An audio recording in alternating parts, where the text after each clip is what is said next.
सतगुरुदेव जी की जय हो। बंदी चौड़ पूर्ण पुरुष कोई साहब की जय हो। बंदी चौड़ गरीबदास जी महाराज की जय हो। स्वामी रामदेवानंद जी दादा गुरु महाराज की जय हो। बंदी चौड़ पूर्ण ब्रह्म पूर्ण परमेश्वर सतगुरु संत रामपाल जी महाराज की जय हो। परमात्मा सभी प्यारी आत्माओं कानपुर श्री रामचंद्र दास के सच है। जब तक परमात्मा प्यारी आत्माएं जुड़ते हैं तब तक मंगलाचरण करते हैं। सच साहेब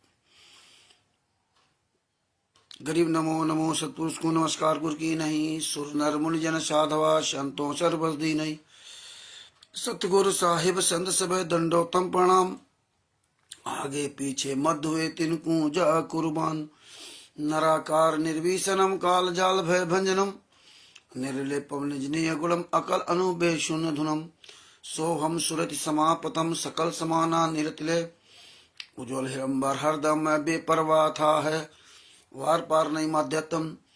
गरीब जो सुमिरत सुध होई। गणनायक गलताना करो अनुग्रह सोई। पारस पद परवाना आदि गणेश मनाऊं। गणनायक देवन देवा चरण कमल लाऊं। आदि अंत करूं सेवा।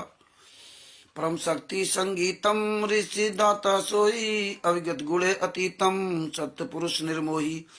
जगदम्बा जगदीशम मंगल रूप मुरारी। तन मन अर्पो शीशम भक्ति मुक्त भंडारी। सुर नर मुनिजन ध्यावे ब्रह्मा विष्णु महेशा। शीर्ष मुख गावे पूजे आदि गणेशा। इंद्र कुबेर शरीका वरुण धर्म ध्यावे। सुमृत जीवन जी का मल इच्छा फल पावे। 33 कोटि अधारा ध्यावे शेष 88। उतरे भौजल पारा कटिए यम की फांसी। 33 कोटि अधारा ध्यावे शेष 88। उतरे भौजल पारा कटिए यम की फांसी। सत्साही बंदी छोड़ सतगुरु संत रामपाल जी महाराज की जय। भक्त भाइयों, ये ज्ञान अमृत एवं षड्यंत्र का विश्व पुस्तक है। इसमें संत रामपाल जी महाराज के सभी केसों का जजमेंट दिया हुआ है। इसमें छुड़ानी धाम कांड से लेकर बरवाला कांड तक का पूरा काला चिट्ठा दिया हुआ है। इसमें तिमिर दूत पवन ठग संजय ठग जैसे गद्दारों का पूरा काला चिट्ठा दिया हुआ है। इसमें राष्ट्रीय सभा सेवा समिति के 51 गुंडों का पूरा काला चिट्ठा दिया हुआ है। भगत भाइयों, जब तक ये संत रामपाल जी महाराज के सभी केसों की जजमेंट की फाइलें नहीं आई थी, तब तक भगत समाज बहुत चिल्लाता था, जजमेंट की फाइल दो, जजमेंट की फाइल दो।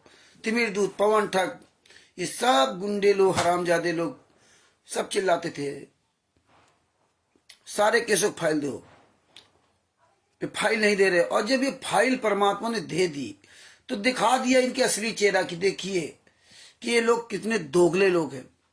यही लोग तिमिर दूत पवन ठग संजय ठग जैसे गद्दार लोग कहते थे कि मेरे पास पैसा नहीं है, पैसा होता तो मैं गुरुजी की जमात कराता। और लेकिन जब परमात्मा ने को पैसा दे दिया तो देखिए आज कहां से कहां पहुंच गए। अब गुरुजी को भूल गए, अब तो लीला करने लगे। स्वयं भक्तों से दान पाठ दशवंश का पैसा मांग मांग खा रहे हैं, हराम की खा रहे हैं। काम ही कर नहीं सकते, काम चोर लोग हैं। तो ये दुनिया का बड़ा दस्तूर है। इसीलिए परमात्मा कहते हैं कि भैया मांगना नहीं। परमात्मा कहते हैं क्या मांगू कछ स्थिर न रही। जो देखत नैन चला जग जाई। क्या मांगोगे? कुछ भी स्थिर नहीं है। तुम्हारे आंखों के सामने पता नहीं कितना चला गया, ये भी सब चला जाएगा। जो हम एक बाणी बोलते हैं, साईं इतना दीजिए जामे कुटुंब सवाए, मैं भी भूखा न रहूं सादर भूखा जाए। ये उस समय की बाणी है जब लोग भूखों मरते थे। पूरी दुनिया में, पूरे भारत में अकाल था। 3-3, 4-4 दिन लोगों को भोजन नहीं मिलता था। तब नहीं भूख वागला दिए विचार भय चकवे कई बार है। तब धन्ना बग जी ने अपना भूखे साधुओं को बीज खिला दिया था। तो ये उस समय की बातें थी। उस समय भी परमात्मा ने कहा था कि मांगना नहीं। अगर मांगना भी हो तो परमेश्वर ने कहा अगर मांगना हो तो ये बात कहना कि साईं इतना दीजिए जामे कुटुंब सवाए, मैं भी भूखा रहूं ना रहूं साधनों भूखा जाए। पहले तो मांगना ही नहीं। मांगन मरण समान। और जो मांगे सो भड़ुआ कहिए दर दर फिर अज्ञानी। अयोगी योग संपूर्ण जिसका मांग न पीवे पानी। देखो शिव संबंध ने की जिन्हें अपने लिए भी नहीं मांगा था। अपने लिए भी परमात्मा से नहीं मांगा था कि परमात्मा मैं भूखा मरता हूं, मुझे खुद दे दो। चोरी की तो अपने लिए चोरी भी नहीं की। और आज हम आप लोग आज क्या दाल रोटी से मोहताज हो क्या कि साईं उतना दीजिए जामे कुटुंब सुबाए। अब ये वाणी हम आप लोग झूठ बोलते अपने आप से, अगर हम मांगते भी हैं कि परमात्मा मुझे इतना देना कि हम भी भूखे ना रहे, कोई सज्जन व्यक्ति आ जाए, भूखा व्यक्ति आ जाए, वो भी भूखा ना जाए, इतना हमें देना। उससे ज्यादा तो आपको मिल ही रहा है। उस समय था कि आदमी दाल रोटी नमक रोटी मोहताज था, आज तो मोहताज नहीं हो। तो आज तो आदमी दाल रोटी से कम घर मकान बंगला गाड़ी इसके लिए ज्यादा परेशान है। तो इसलिए कभी हमें कुछ मांगना नहीं चाहिए परमात्मा से। तो इसलिए परमात्मा ने हमें ये सब चीजें बताई। जो मांग रहा है, जिसके अंदर मन में भाव आ गया, नहीं मेरे पास पैसा होता तो हम गुरु जी की जमात करा लाते, मेरे पास पैसा हो तो हम ये कर लेते, मेरे साथ भीड़ होती तो कल गुरु जी जेल से बाहर आ जाते। ये सब बातें कहने की हैं। काम करने की अपॉर्चुनिटी कभी खत्म नहीं होती। आप अपनी स्वयं लड़ाई लड़िए, आप फिर वहां परमात्मा को किनारा कर देते हैं। परमात्मा सब सहायता करता है भाई। तो ये भगत भाइयों, हमें आपको सब बातें ध्यान रखनी चाहिए और अधिक से अधिक इनका प्रचार करो और मांगना नहीं। परमात्मा ने हमें इसीलिए उदाहरण दिया, जिसने जिसने मांगा वही दुखी रहा। जिसने जिसने मांगा, जिसने मन में भी जरा सा भ्रम ला दिया। सम्मन मनिहार ने यही कहा था जब कि परमात्मा आज मन में सोचा था अगर मेरे पास पैसा होता तो लड़के गर्दन नहीं काटनी पड़ती। देखिए, जबकि इतना बड़ा त्याग किया उसने, अपने हाथ से अपने लड़के गर्दन काटी। इसके बाद वो बेचारा यहां इतनी सी बात पे फेल हो गया, अगर मेरे पास पैसा होता तो। देखिए, इतना बड़ा त्याग करने के बाद अब तुम तो कह रहे हो साईं उतना दीजिए जामे कुटुंब सुबाए, मैं भी भूखा रहूं ना रहूं साधु भूखा है जय। ये तो नरसिंह जी से आपने सीख नहीं लिया कि जब ज्ञान हुआ तो सबको लुटा दिया। उन्होंने ये भी मन में नहीं सोचा कि साईं उतना दीजिए, उनको तो बहुत कुछ दे रखा था। लेकिन आप लोग हाँ लोग ये कह रहे लोगो, ये बात हमें सीख लेनी चाहिए इब्राहिम सुल्तान आदम जी से, जो राजा था। हम आप तो राजा भी नहीं, जो राजा था राजपाट त्याग करके लकड़ियां काटने लगा, जंगल में लकड़ी बेच के खाता था। और स्वयं परमात्मा ने ऊपर से थाली भेजी थी, स्वयं थाली भेजी, 56 प्रकार भोजन की बढ़िया सतलोक से थाली भेजी थी। और वहीं का सतलोक का जल भेजा, लो खाइए। सुल्तान आदम जी नहीं खाया था, मना कर दिया था, बोले हम नहीं खाए। और खाया ही नहीं था, खाया ही नहीं था। और आप किसी भगत के घर में गए और बढ़िया भोजन बना दिया तो वहां आप जीप मतलब उसका चटकारा लेते रहे, बहुत बढ़िया भोजन बना, बड़ा बढ़िया मटर पनीर का खीर बनाया, ये स्वाद लेते रहते हो। और एक बार अगर स्वाद लग गया तो दोबारा फिर उसके आ जाओगे, क्योंकि आपको हराम की खाने मिल जाएगी। तो ये चीज तो आप योगी कहाँ हो? आज जितना भगत समाज सब केवल स्वाद में लगा हुआ, स्वाद और बढ़िया फैसिलिटी सुविधाओं में। गुरु की सुविधा छोड़ दिया, गुरु तो जेल में यात्रा से है, कोई नहीं तो परमात्मा बना दिया, और खुद के क्या कर रहा है। तो ये बातें बहुत विचार करके हमें सोचना चाहिए। बाबा सीताराम जी महाराज को प्रणाम, जय सीताराम सच्चाई। तो ये चीजें आप समझिए कि परमात्मा कितनी बड़ी दया है कि बाबा सीताराम जी महाराज जैसे संत देखिए अपनी भक्ति भी कर रहे हैं और संत की मर्यादा भी रखे हुए हैं। और संत होने के पहले वो इस देश के जिम्मेदार नागरिक हैं।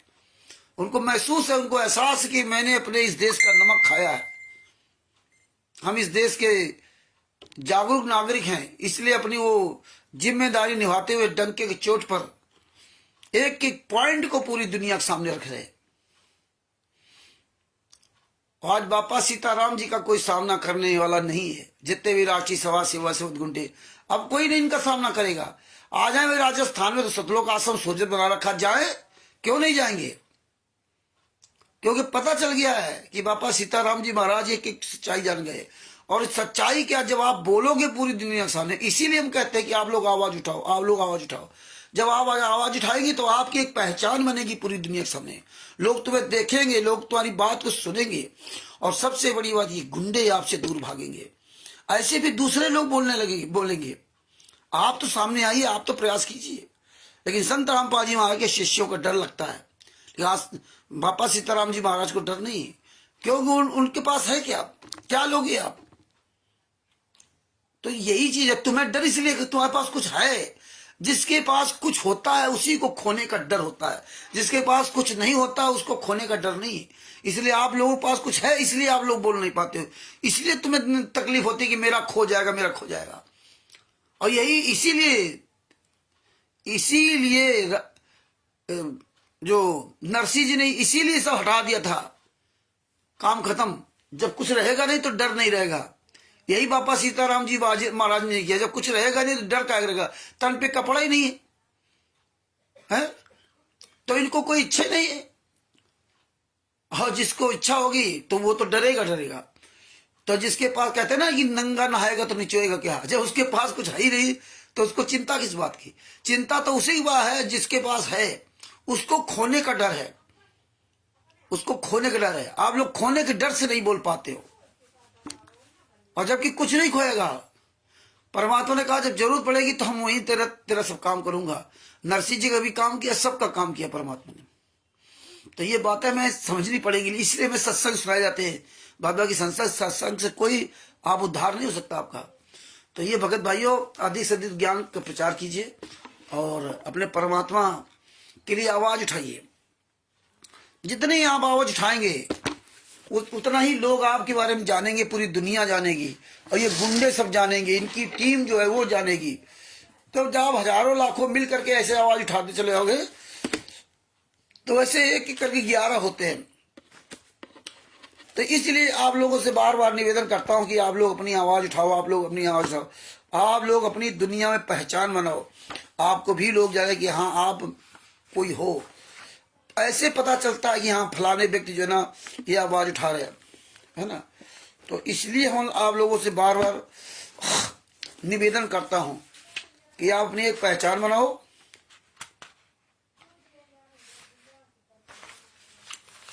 अपनी एक पहचान बनाओ, लोग आपको समझें।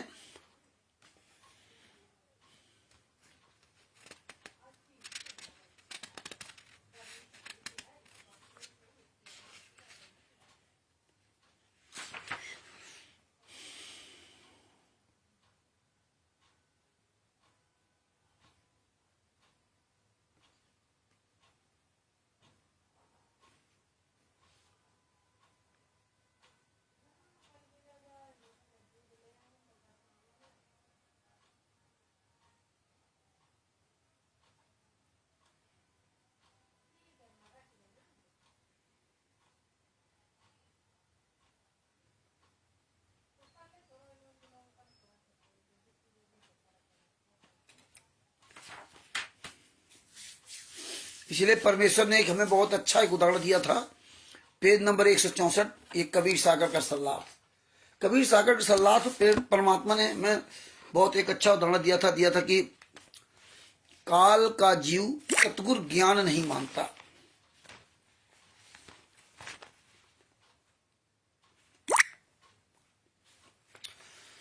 कोयल का उदाहरण दिया था परमात्मा ने कि कोयल पक्षी कभी अपना घोंसला अलग से घोंसला नहीं बनाती, बनाकर अंडे बच्चे पैदा नहीं करती। कारण ये कि कोयल के अंडों को कौवा खा जाता है। इसीलिए कोयल को ऐसी नीति याद आई कि जिससे उसके अंडों को हानि ना हो सके। और कोयल जब अंडे उत्पन्न करती है तो वह ध्यान रखती है कि कहाँ पर कौवी फीमेल क्रो ने अपने घोंसले में अंडे उत्पन्न कर दिए। जिस समय कौवी पक्षी भोजन के लिए दूर चली जाती तो पीछे से कोयल उस कौवी के घोंसले में अंडे पैदा कर देती है और दूर वृक्ष पर बैठ जाती है या आसपास रहेगी। जिस समय कौवी घोंसले में आती है तो वह 2 के स्थान पर 4 अंडे देखती है। वह नहीं पहचान पाती कि तेरे अंडे कौन से हैं, अन्य के कौन से। इसीलिए वह चारों अंडों को पोषण करके बच्चों को निकाल देती है। कोयल भी आसपास रहती है। जब कोयल भी अपने बच्चों को नहीं पहचानती है क्योंकि उस बच्चों का एक जैसा रंग काला रंग होता है। जिस समय बच्चे उड़ने लगते हैं तब कोयल निकट के अन्य वृक्ष पर बैठकर कुहू कुहू की आवाज लगाती है। कुहू कुहू की आवाज लगाती है। कोयल की बोली कोयल के बच्चों को प्रभावित करती है। कोयल की बोली कोयल के बच्चों को प्रभावित करती है। कौवे वाले मस्त रहते हैं। कोयल की आवाज सुनकर कोयल के बच्चे उड़कर कोयल की ओर चल पड़ते हैं। कोयल कुहू कुहू करती हुई दूर निकल जाती है। साथ ही कोयल के बच्चे भी आवाज से प्रभावित हुए कोयल के पीछे पीछे दूर चले जाते हैं। कौवी विचार करती है कि ये तो गए सो जो घोंसले में है उनको संभालती हूँ कि कहीं कोई पक्षी हानि न कर दे। यह विचार करके कौवी लौट आती है। इस प्रकार कोयल के बच्चे अपने कुल परिवार में मिल जाते हैं। देखिए यहाँ एक बहुत बड़ी बात कही परमात्मा ने, संत रामपाल जी महाराज ने। यहाँ जो काल का जीव सतगुरु का ज्ञान नहीं मानता, काल का जीव जो काल का होता है, जो काल ब्रह्म का जीव है, जो महाकाल का है, वो जीव सतगुरु ज्ञान नहीं मानता। अब देखिए सतगुरु की आज संत रामपाल जी महाराज के शिष्य आवाज ही नहीं पहचानते हैं। इस वीडियो को अधिक से अधिक शेयर करो, सारे ग्रुपों में, फेसबुक पे ये लिंक शेयर करो, उसमें लिख भी दिया करो कि भैया इसमें रामचंद्र जी लाइव में है, जरा देखिए। तो इसमें बताया कि देखिए आज आप देख रहे हो वही काम हो रहा है कि लोग अपने गुरु की आवाज ही नहीं पहचानते कि गुरु की आवाज कैसी है। अब बताइए, चेहरा भूल गए, गुरु जी का शरीर कैसा है, रूप रंग भूल गए। 21वीं सदी में उनको ये भी नहीं होश है कि हिसार जेल से जो फोन आता है उसमें वो पकड़े हुए हैं लैंडलाइन का फोन नंबर, लैंडलाइन, जो कि पता नहीं कभी लैंडलाइन खत्म हो गया, इनका कहीं कोई अस्तित्व नहीं बचा, लेकिन फिर भी वो पकड़े हुए हैं, कहीं भी आप नहीं देखेंगे। ये हालात है। तो ये पहचानेंगे, जब अपने गुरु की आवाज ही भूल गए तो ये पहचाने क्या? अपने गुरु को ही पहचाना भूल गए। आज आप देख लीजिए, जिसको देखो वो कैसी वो फोटो से नजर आ रही वो देखेंगे, गुरु की असली आवाज है, किसी को पहचान नहीं है। तो क्या भक्ति करोगे? रोज सुनते रहे आवाज। और वो कोयल के बच्चों को उदाहरण दिया कि कोयल के बच्चों ने तो अपने माँ को देखा ही नहीं था, कोयली को अपनी माँ को देखा ही नहीं था, ना उनकी आवाज सुनी थी, वो तो अंडे में थे। और जब बड़े हो गए और जब कोयल ने आवाज दी तो अपनी माँ की आवाज पहचान गए। तुम बूढ़े हो गए लेकिन अपने बाप की आवाज नहीं पहचान पाए। धिक्कार है तुमको, अपने बाप की शकल भूल गए। आप ये भी भूल गए बरवाला कांड हुआ क्यों था, आप ये भी भूल गए बरवाला कांड में क्या क्या हुआ था, आप ये भी भूल गए कि तारीखों में क्या क्या करते थे, और आप कह रहे हो लीला कर रहे हैं। धिक्कार है तुमको, हैं? धन है वो कोयल के बच्चे। सोचो कि आप इंसान होकर के अपने गुरु की आवाज नहीं पहचान सकते हो। 1994 वाले भक्तों से पूछ लो, 2000 वाले भक्तों से पूछ लो, 2008, 9, 10, 12, 14, 15 वालों से पूछ लो, हैं? 2014 तक के भगत नंदर वाले वो आवाज नहीं पहचान पाए। रोज फर्जी ऑडियो आ रही लगी, उसमें एक से पढ़ा लिखा व्यक्ति, और जिसके पास जितना पैसा आ रहा है उतना ही वो ज्यादा समझदार बन गया, लेकिन अपने गुरु की आवाज नहीं पहचान पाता। इसीलिए कहा है काल का जीव सतगुरु ज्ञान नहीं मानता। काल का जीव, ये सब काल के जीव हैं, इसलिए सतगुरु का ज्ञान नहीं मानेंगे, सतगुरु की बात मानेंगे ही नहीं। जब तक पैसा नहीं है तब तक पैसा दे दो तो ये कर दूंगा वो कर दूंगा, जब पैसा हो जाएगा तो नहीं करेंगे।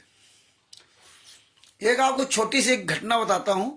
एक उड़ीसा में निरंजन दास के यहाँ, जो नामदान संचालक था निरंजन दास स्टेट क्वार्टर, उसके यहाँ एक सिरधर दास नामक व्यक्ति नौकरी करता था। जैसे नामदान सेंटर है ऐसे वहां उसमें नौकरी करता था। अपने परिवार सहित उसी नामदान सेंटर में रहता था। वो नाम दीक्षा देता था टीवी द्वारा, और पूरा परिवार वही रहता था। ये धीरे धीरे चुपके चुपके से हमारे वीडियो देखता रहा और हमसे फोन करता रहा, मुझे काफी जानकारी भी दिया। और इसके बाद एक बार यहाँ आया मेरठ में, हम उस बार नहीं पहुंच पाए थे, मेरठ में आया। मेरठ से गया, सालों साल इसके साथ जुड़े रहे। इसके बाद मैंने उनको जानकारी हुई या जो भी वहां हुआ हो, इनका वहां वाद विवाद हुआ, और ये अपने मुंह से कहानी बताते थे कि वो इनकी एक बेटी थी, उनकी तरफ बड़ी नीयत सब खराब करते थे लोग, और बड़ी गरीबी से थे, गांव से भाग करके यहाँ आए थे।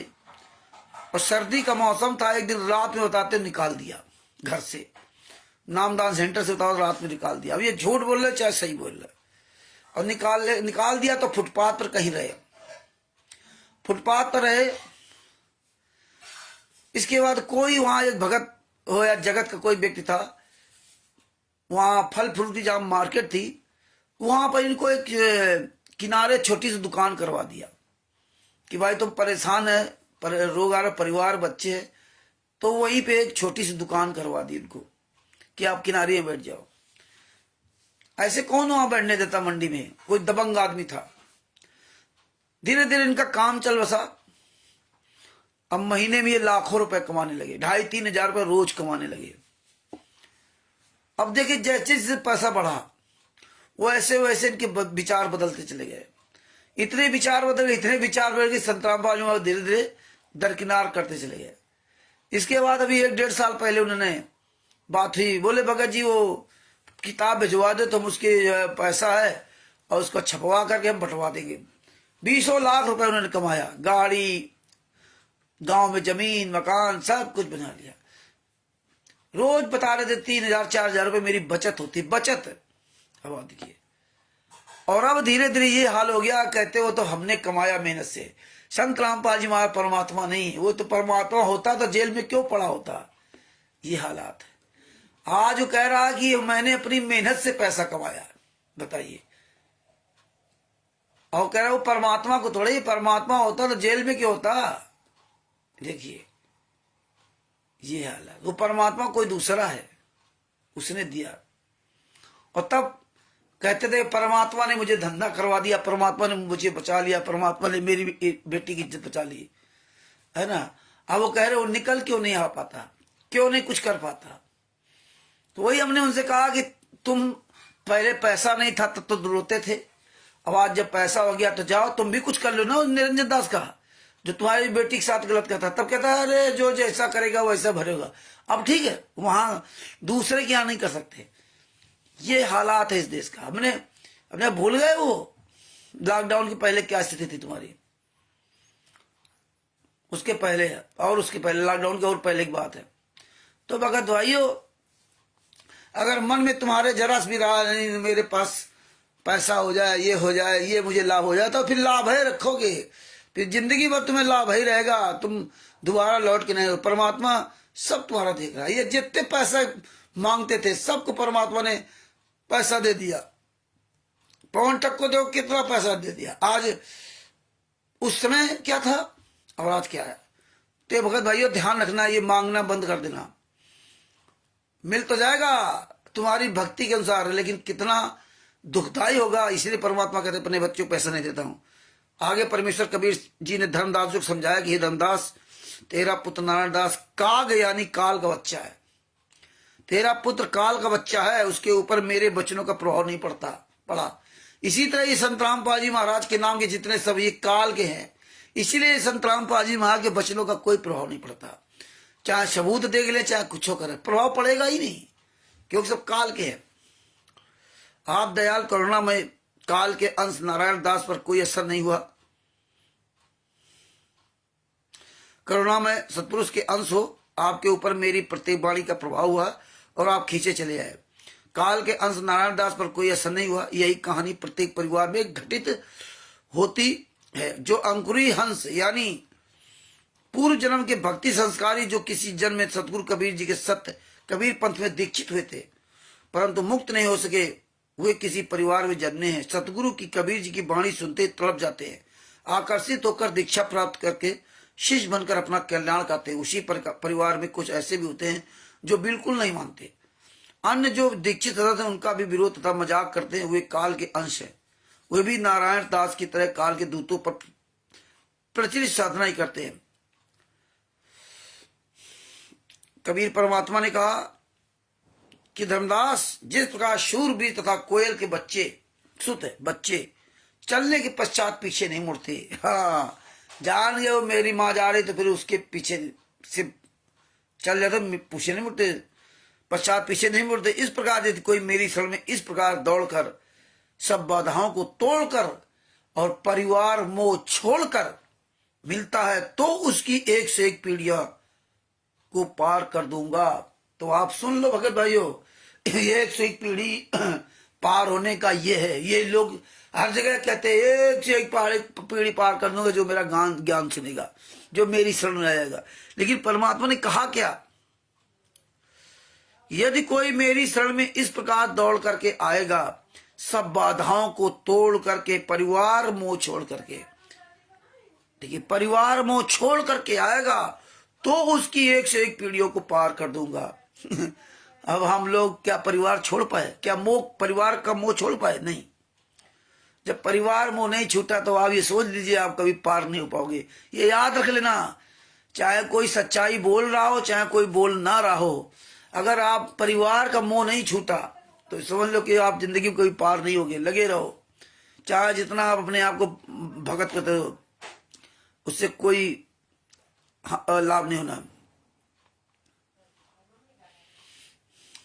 तो भगत भाइयों, इसीलिए परमेश्वर का कबीर भक्त बीज होए जो हंसा, तारू ताश के 71 बंसा। कबीर कोयल सुत जैसे सूरा होई, यही विधाय मिले में कोई, निज घर की सुरत करे जो हंसा, तारो ताश के 71 बंसा। तभी हमारे आपके एक से एक पीढ़ी पार होंगी। ऐसे एक से एक पीढ़ी का तुम खुद नहीं पार हो पाओगे। हाँ, तुम खुद नहीं पार हो पाओगे भगत भाइयों। इसलिए बातें ध्यान रखो। हाँ, जब परिवार मोह छोड़ के मिलोगे तभी आपकी एक से एक पीढ़ी पार हो सकती है, वरना आप ये आस लगा जो बैठे हो वो बंद कर दो।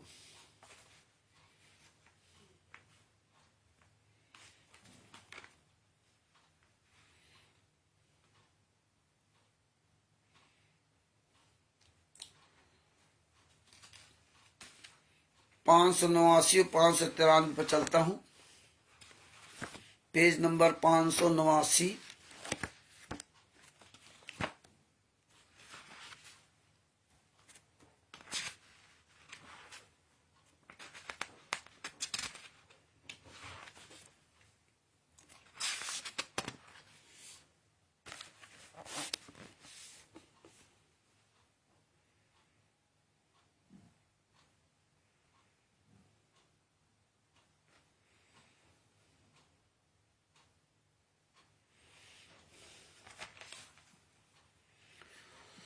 परमात्मा ने 589 पेज पर कहा है, जीव धर्म बोध पृष्ठ 19, जीव धर्म बोध का दिया हुआ है। साखी तीर्थ गए एक फल, संत मिल फल चार, सतगुरु मिले अनेक फल, कहे कबीर विचार। परमेश्वर ने बताया, अर्थ बताया, तीर्थ पर जाने का एक फल यह है कि कोई पूर्ण संत मिल जाता है। तीर्थ पर जाने का एक फल है कि कोई पूर्ण संत मिल जाता है, जिस कारण से उस भ्रमित आत्मा को सच्चा मार्ग मिल जाता है। संत गरीबदास जी ने भी कहा है, गरीब मेले ठेले जाइए, मेले बड़ा मिला, पत्थर पानी पूछते कोई साधु संत मिल जात। संत गरीबदास जी ने कहा कि तीर्थों पर जो भक्तों के मेले लगते हैं वहां जाते रहना, हो सकता है कभी कोई संत मिल जाए और कल्याण हो जाए। जैसे धर्मदास जी तीर्थ भ्रमण पर मथुरा वृंदावन गया था, वहां स्वयं परमेश्वर कबीर जी ही जिंदा संत के रूप में मिले और धर्मदास जी का जन्म ही सुधर गया, कल्याण को प्राप्त हुआ। संत मिले फल चार। देखिए, तीर्थ गए एक फल और संत मिले फल चार। संत के दर्शन से परमात्मा की याद आती है, ये ध्यान यज्ञ है। और संत जेल में पड़े हैं, दर्शन किसके करो? फोटो करो। संत के दर्शन करने से परमात्मा की याद आती है, ये ध्यान यज्ञ है। संत के ज्ञान चर्चा करने से ज्ञान यज्ञ का फल मिलता है। संत जेल में है, ज्ञान यज्ञ क्या? सुनते रहो, टीवी चिप में, पेन ड्राइव में पढ़ते रहो बस। संत की ज्ञान चर्चा करने से ज्ञान यज्ञ का फल मिलता है। इसीलिए संत रामपाल जी हमारे सतलोक आश्रम बरवालम बुलाते थे। यह दूसरा फल है। तीसरा फल, जब संत घर पर आएगा तो भोजन की सेवा का फल मिलेगा। तो चौथा फल, यदि संत नशा नहीं करता है तो उसको रुपया, कपड़ा, वस्त्र दान अवश्य देता है। इस प्रकार संत मिले फल चार।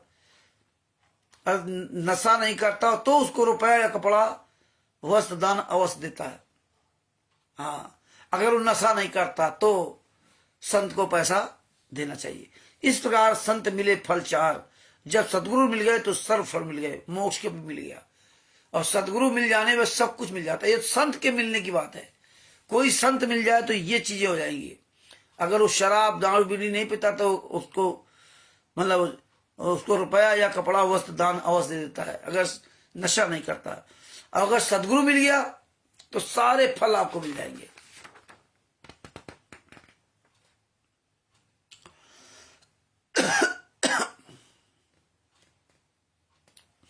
तो ये भगत भाइयों, ये सब चीजें परमात्मा ने इस तरह से जो है ना हमें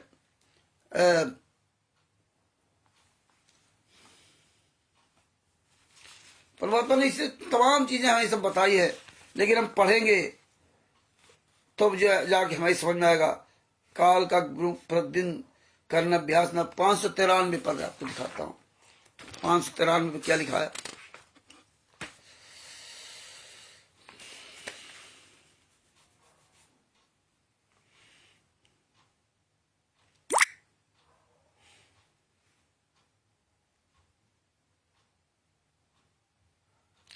परमात्मा ने बताया कि शाम के समय संध्या आरती करना चाहिए। इसको करने का सही समय सूर्यास्त के समय, यदि किन्हीं कारणों से आगे पीछे करनी पड़े तो भी समान लाभ मिलता। विशेष परिस्थिति में संध्या आरती सूर्य अस्त से 1 घंटा पहले तक, रात के 12 बजे से पहले तक भी कर सकते हैं। असुर निकंदर रमेड़ी भी विशेष परिस्थितियों में दिन के 12 बजे से रात के 12 बजे तक कर सकते हैं, समान लाभ मिलेगा। आगे क्या लिखा है? लेकिन इसको प्रतिदिन करने का अभ्यास ना बनाएं।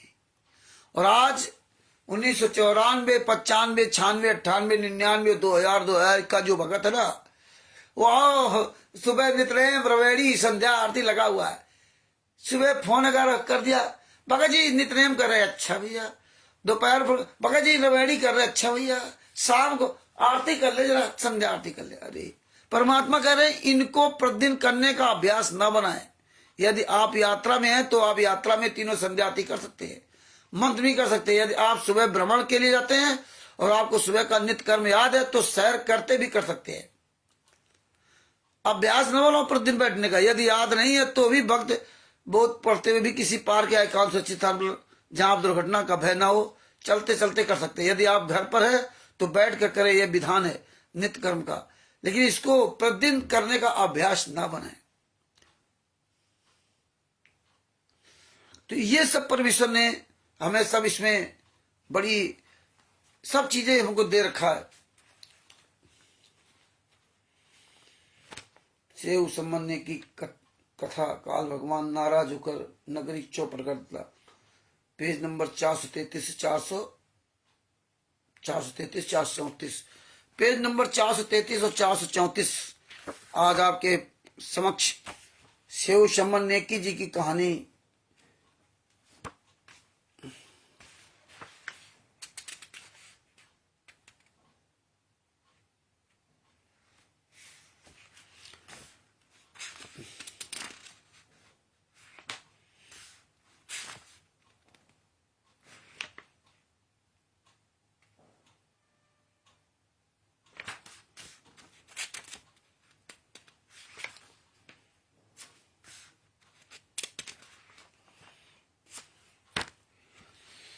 ये देखिए 433 और 434 में नेकी सेव सम्मन के बलिदान की कथा इसमें दिया। एक समय कबीर साहब अपने भक्त सम्मन के यहाँ अचानक 2 सेवकों कमाल और शेख फरीद के साथ पहुंच गए।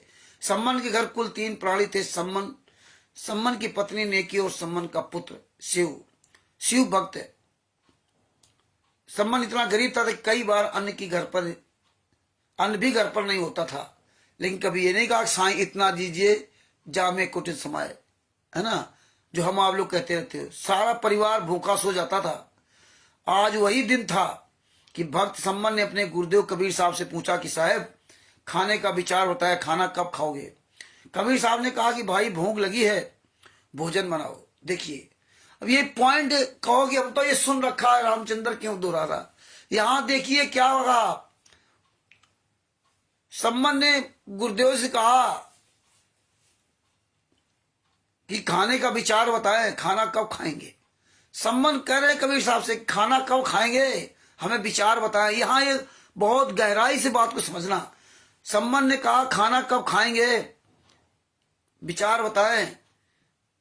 कबीर साहब ने कहा भाई भूख लगी है, भोजन बनाओ।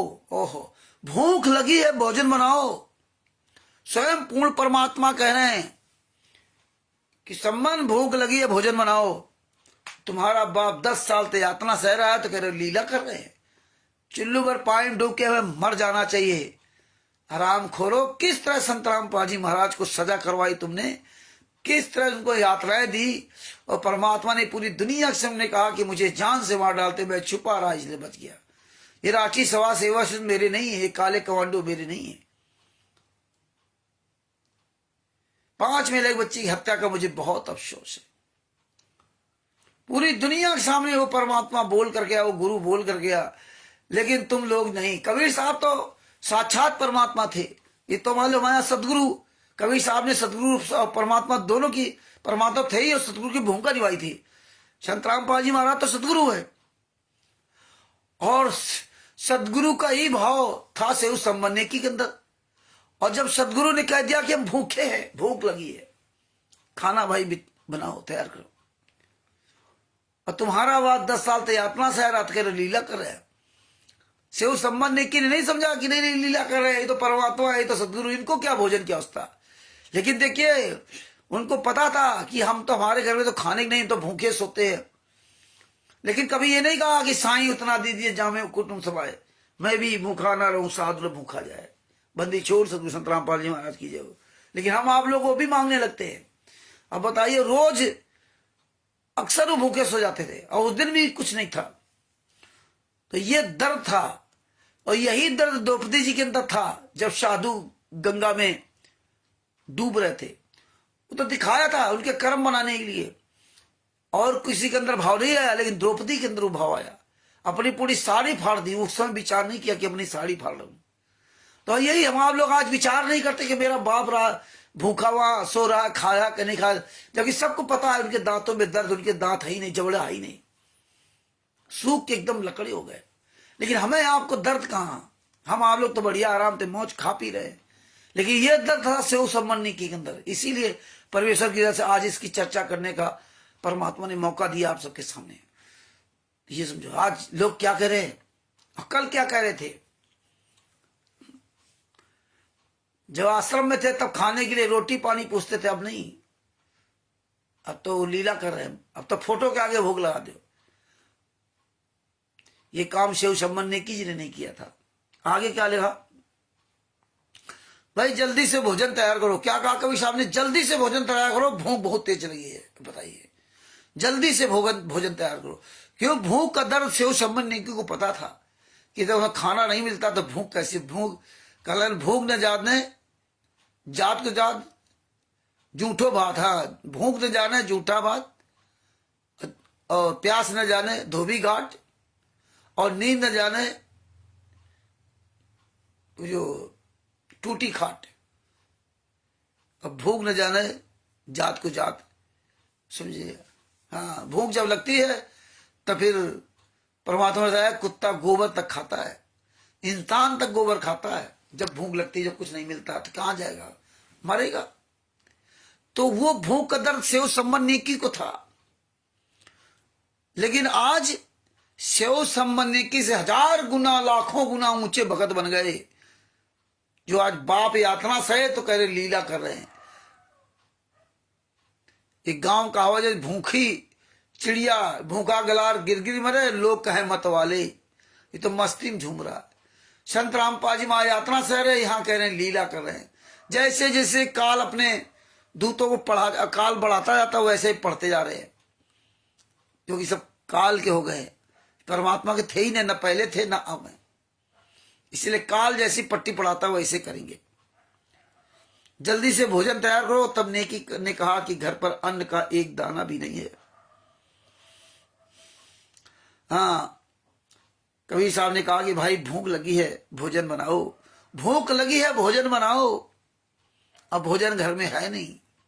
बताइए, जब भोजन घर में है नहीं, हमारे गुरुदेव को भूख लगी है, तो सेव संबंधी की तीनों के अंदर तड़प उठी, यार मेरे गुरु मेरे भूखे हैं, पहली बार तो आए और भूखे, हम भोजन नहीं करते, खुद तो भूखे थे।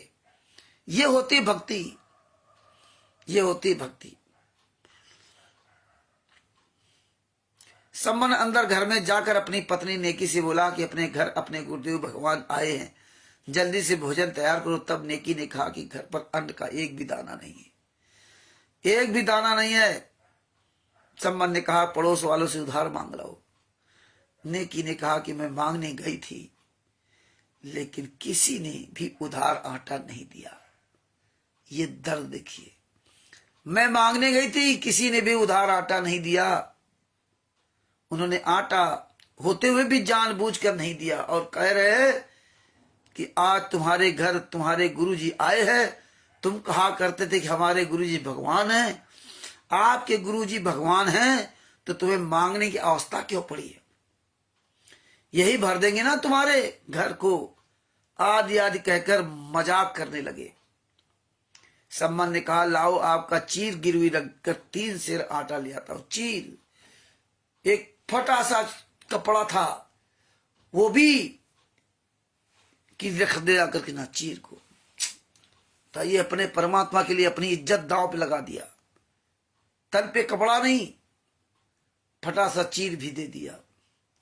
उसने कहा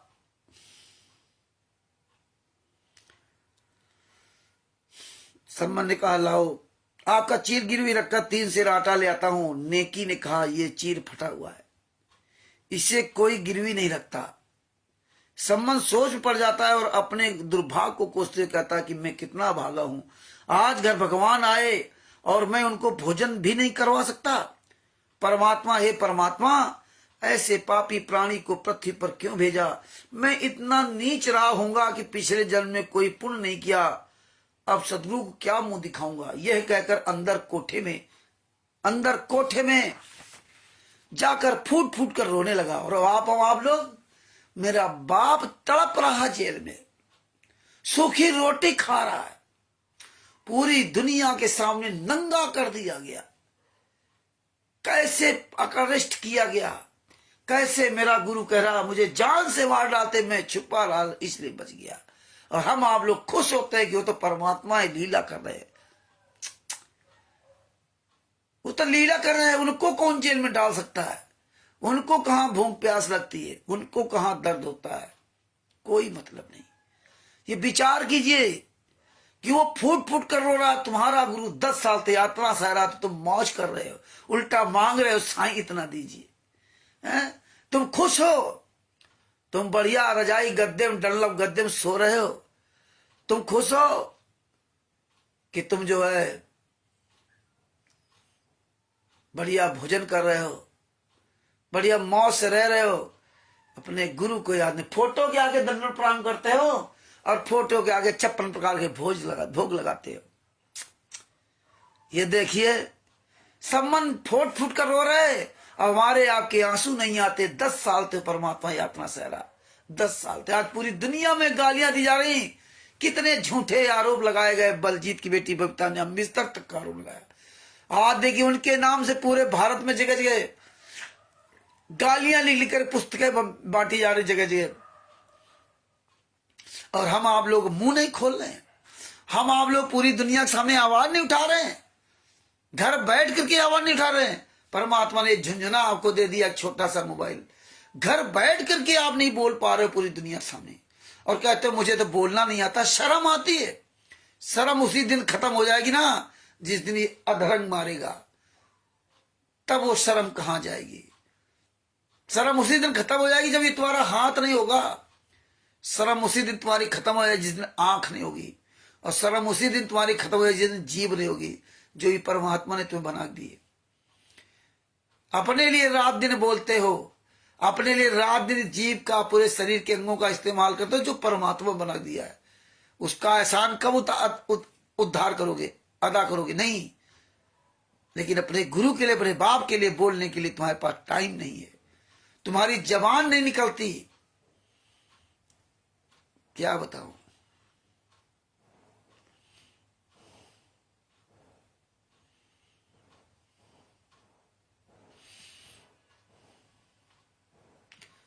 तो ये सब भगत भाइयों क्या करें? परमात्मा ये सब दिखा रहे हैं। आगे क्या लगा, तब उसकी पत्नी नेकी कहने लगी कि हिम्मत करो, रो मत, परमात्मा आए हैं, इन्हें ठेस पहुंचेगी। तुम अंदर रो रहे हो, बाहर। इसी तरह वो परमात्मा सब सुन रहा है, देख रहा है। सोचोगे हमारे आने से तंग आकर रो रहा है। सम्मन चुप हुआ। फिर नेकी ने कहा, आज रात में दोनों पिता पुत्र जाकर 3 सेर पुराना 62 किलोग्राम के लगभग आटा चुरा कर लाना, केवल संतों व भक्तों के लिए। देखिए कितनी बड़ी बात कही, सिर्फ संतों और भक्तों के लिए ही चुरा करके लाना, अपने नहीं रही। खुद भूखे, क्योंकि उनको चैन नहीं पड़ी कि कवि साहब ने कहा, भूख लगी बेटा, खाना जल्दी बनाओ। भूख लगी है, खाना बनाओ जल्दी, घर में आटा नहीं।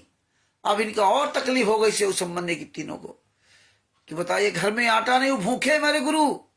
ये दर्द था उनके अंदर। हमारे अंदर, आपके अंदर दर्द कहां है? ये दर्द अपने जगाओ, दर्द। इंसानियत लाओ, मानवता लाओ। लेकिन ये परमात्मा है, बस लीला कर रहे हैं। कबीर साहब तो स्वयं सदगुरु थे, परमात्मा तो थे ही थे, सदगुरु का रोल अदा किया था। ये होता दर्द। दया बिना दरवेश कसाई। जो मर्जी है अपने हिसाब से अपना तरीका अपना लो, गुरु के ज्ञान से मतलब नहीं। सुनते रहो, बस सत्संग सुनते हैं।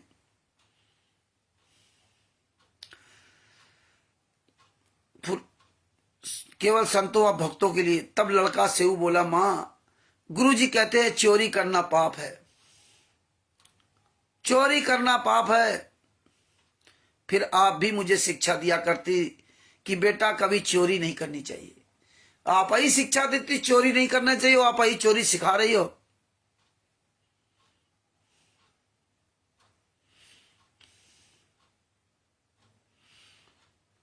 जो चोरी करते हैं उनका सर्वनाश होता है। आज आप ये क्या कह रहे हो मां? क्या हम पाप करेंगे मां? अपना भजन नष्ट हो जाएगा। उनको अपने भजन की चिंता थी, हमें आपको भोजन की चिंता है। भजन की तो किसी चिंता नहीं है, क्योंकि भजन दिया ही नहीं तो चिंता कहां से हुई। हमारे भोजन की चिंता है, स्वाद की चिंता है। बढ़िया लड्डू जलेबी खाओ, 4 लोगों को बुलाओ और बस बढ़िया 56 प्रकार के भोजन बनाओ। जितना जो पैसा हलवा, देसी घी में खाना, कड़ुआ तेल लो, फलाना नहीं, सरसों के तेल में देसी घी का, देसी घी का बनाओ। देसी घी का बनाने से ही परमात्मा प्रसन्न होगा। ये तो केवल कहने की बात है कि साग का लूणा वो जब खा जावे, भाव देख ले प्राणी का। देसी घी का लगाओ भंडारा। तो आप देखिए लोग आश्रम में जा रहे हैं देसी घी का लड्डू खाने के लिए, ये जीभ का स्वाद लेने के लिए।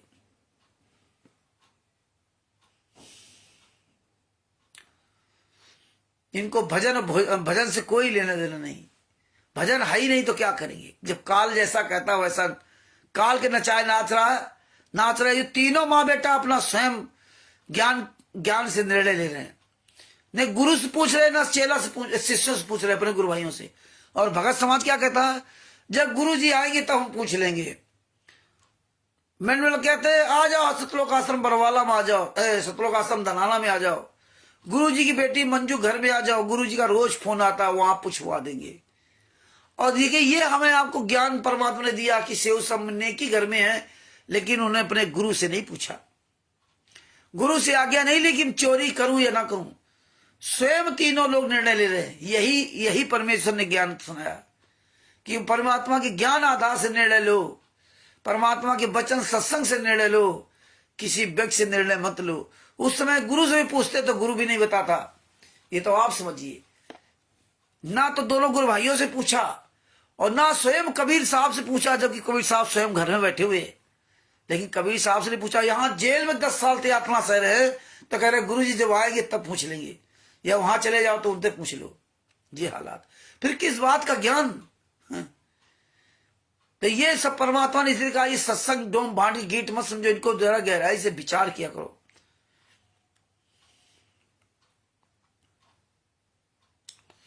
अपना भजन नष्ट हो जाएगा। मां हम 84 लाख योनि में कष्ट पाएंगे, ऐसा मत कहो मां। मां आपको मेरी कसम। तब नेकी ने कहा कि पुत्र तुम ठीक कह रहे हो। तब नेकी ने कहा पुत्र तुम ठीक कह रहे हो। देखो तीनों आपस में चर्चा कर रहे हैं, एक घर के अंदर बैठे हुए तीनों चर्चा कर रहे हैं। ना गुरु से पूछ रहे, ना गुरु भाई से पूछ रहे।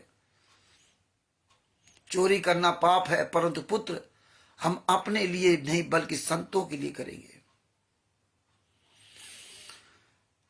ऐसा मत कहो माँ, माँ आपको मेरी कसम, तब नेकी निकाह। पुत्र तुम ठीक कह रहे हो, चोरी करना पाप है, परंतु पुत्र हम अपने लिए नहीं बल्कि संतों के लिए करेंगे। अपने लिए नहीं, संतों के लिए चोरी करेंगे। ज्ञान आधार से निर्णय लेते हुए क्या करें? संतों के लिए करेंगे।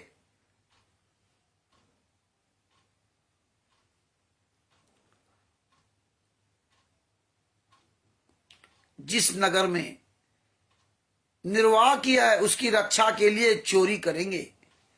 बता रहे कि जिस नगर में निर्वाह किया है उस नगर की रक्षा के लिए हम चोरी करेंगे, क्योंकि भूख लगी है। अगर भूखे चले गए यहां से तो नगर का नाश हो जाएगा।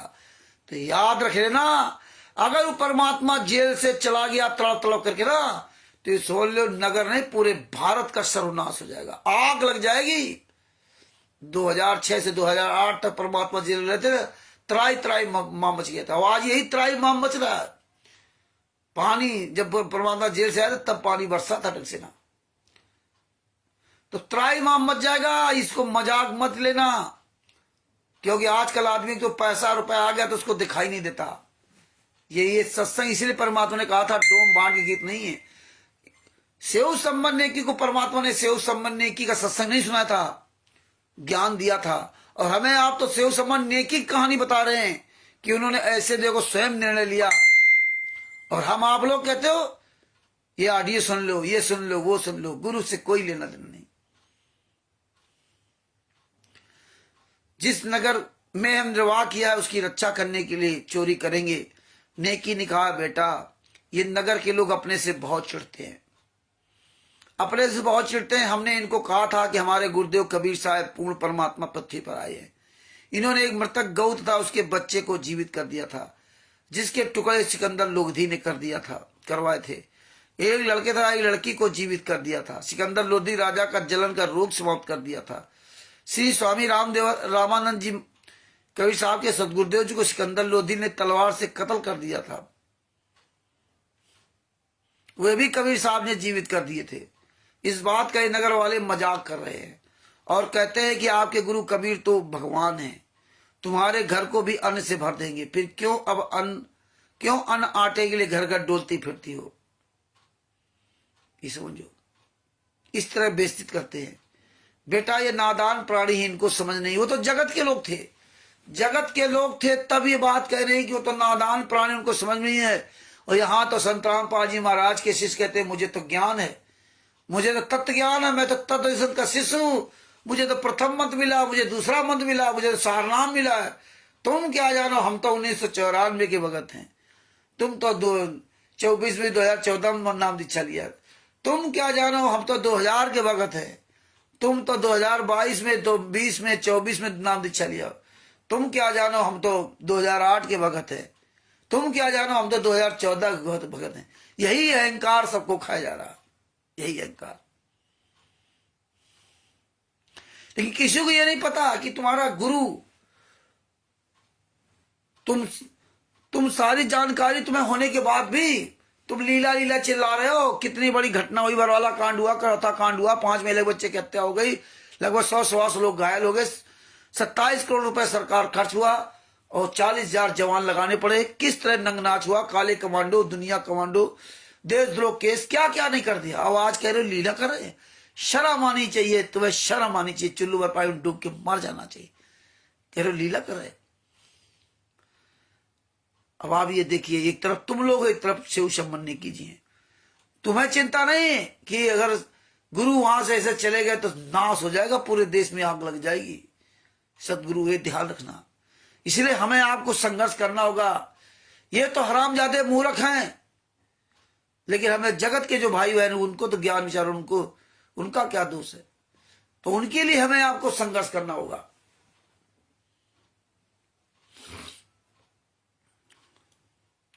इस बात का ही नगर वाले मजाक कर रहे थे, कहते हैं कि आपके गुरुजी तो भगवान हैं, फिर क्यों आटा ले डोलती फिरती हो। बेटा ये नादान प्राणी है। आज साहिब कबीर साहब इस नगरी का अन्न खाए भी ना चले गए तो काल भगवान भी इतना नाराज हो जाएगा, कहीं इस नगरी को समाप्त न कर दे। हे पुत्र, इस अनर्थ को बचाने के लिए अन्न की चोरी करनी है। हम नहीं खाएंगे, केवल अपने सदगुरु तथा आए भक्तों को प्रसाद बनाकर खिलाएंगे। यह कहकर नेकी की आंखों में आंसू भराए और कहा, पुत्र नाटियो मत, अर्थात मना नहीं करना, मेरी बात को मना न करना। रोती हुई नेकी कह रही अपने पुत्र से कि मेरी बात को मना मत करना, क्योंकि मेरे गुरुजी आज भूखे। बताइए, उनको दर्द था, भूख, अपना दर्द भूल गए, अपने गुरु का दर्द, अपने गुरु भाइयों का दर्द उनको रात भर जीने हराम कर दिया, सोने नहीं दिया। ये देखिए, भूखे अगर चले गए तो नगर का विनाश हो जाएगा। और रात में चोरी ना करते तो सुबह तो भूखे जाते जाते, और जाते जाते तो उसको पता था कि विनाश हो जाएगा। तो इसलिए आप आज अगर बोल नहीं रहे हो और जाना तो ही है, और अगर ऐसे चले गए तो ये समझ लो कि हम आप भी नहीं बचोगे। ये खुशियां मनाना बंद कर दो। ये अपनी आवाज में जो मुंह पे ताला लगा रखा है, इसको ताला खोल दो, ताला खोल दो। बार बार कह रहा हूं, ये ताला खोल लो, अपने गुरु के लिए आवाज उठा दो, वरना कहीं के नहीं रहोगे, कहीं के। इसलिए इस मुंह का इस्तेमाल कर लो अपने गुरु के लिए। रोटी दाल रोटी कमाने के लिए तो रात दिन तुम इस मुंह 2 के 4 बनाने में कर रहे हो, घर मकान बंगला चोरी ठगी बेईमानी के लिए कर रहे हो। अपने गुरु के लिए तुम क्यों नहीं करते? गुरु के लिए रोज 5 मिनट की आवाज उठाने में तुम्हें क्यों तकलीफ हो रही है? क्योंकि तुम्हें दर्द नहीं है। जब टांग कटेगी तुम्हें तब पता चलेगा। एक टांग नहीं होगी ना, तब एक टांग का मतलब समझेगा। जिसके टांग नहीं है, जिसके हाथ नहीं, उससे पूछो एक हाथ का मतलब क्या है। यही तुम्हारे हाथ है ना, तो इसलिए तुम्हारे आवाज सब बंद है। इसलिए समय रहते अभी भी जाग जाओ। बहाना ना बनाओ कि मुझे आता नहीं है। हम तो स्टिकर शेयर करते हैं, हम तो वीडियो शेयर करते हैं, हम तो लाइक कमेंट्स करते हैं, लेकिन हमें बोलना नहीं आता। अरे यार, ये वीडियो शेयर करना, लाइक करना, कमेंट्स करना, ये तो सब कोई कर लेता है। आवाज उठाओ ना अपने गुरु के लिए, लेकिन आवाज नहीं तुम्हारी निकलेगी। निकलेगी आवाज जब कहीं के नहीं रहोगे, तब निकलेगी आवाज। कुत्ता गधा सुअर बनोगे तो रात भर भौंकोगे ऐसे ऐसे, तब पता चलेगा। अभी तो आराम से सो रहे हो। जिंदगी का एक पल भी पता नहीं है आपका कि अभी बात कर रहे हो, एक पल की बात क्या हो जाए। नहीं तुम्हें होश है, बने रहो बेहोश।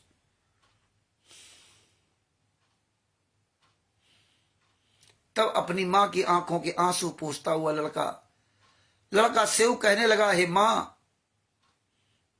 रो मत, आपका पुत्र आपके आदेश का पालन करेगा।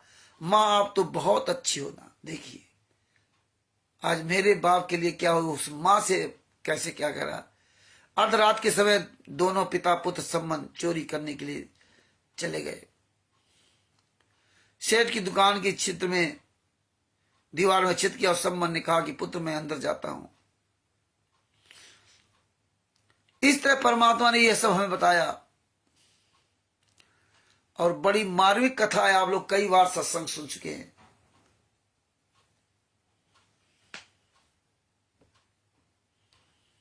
और इसके बाद आज आखिर में बता रहा हूं कि कुछ समय के बाद सूर्योदय हुआ। जब सब पूरी कहानी रात भर करते रहे। नेकी ने स्नान किया, सदगुरु व भक्तों का खाना बनाया, सदगुरु कबीर जी से भोजन करने की प्रार्थना की। पूरी रात भर देखो भूखे बने रहे, सुबेरे प्रार्थना की। नेकी ने साहब कबीर व दोनों भक्त कमाल तथा शेख फरीद तीनों के सामने आदर के साथ भोजन परोस दिया। साहब कबीर जी ने कहा कि इसे 6 दोनों में डालकर आप तीनों भी साथ बैठो, यह प्रेम प्रसाद पाओ। बहुत प्रार्थना करने पर भी साहब कबीर नहीं माने तो 6 दोनों प्रसाद परोसा गया। 5 प्रसाद के लिए बैठ गए।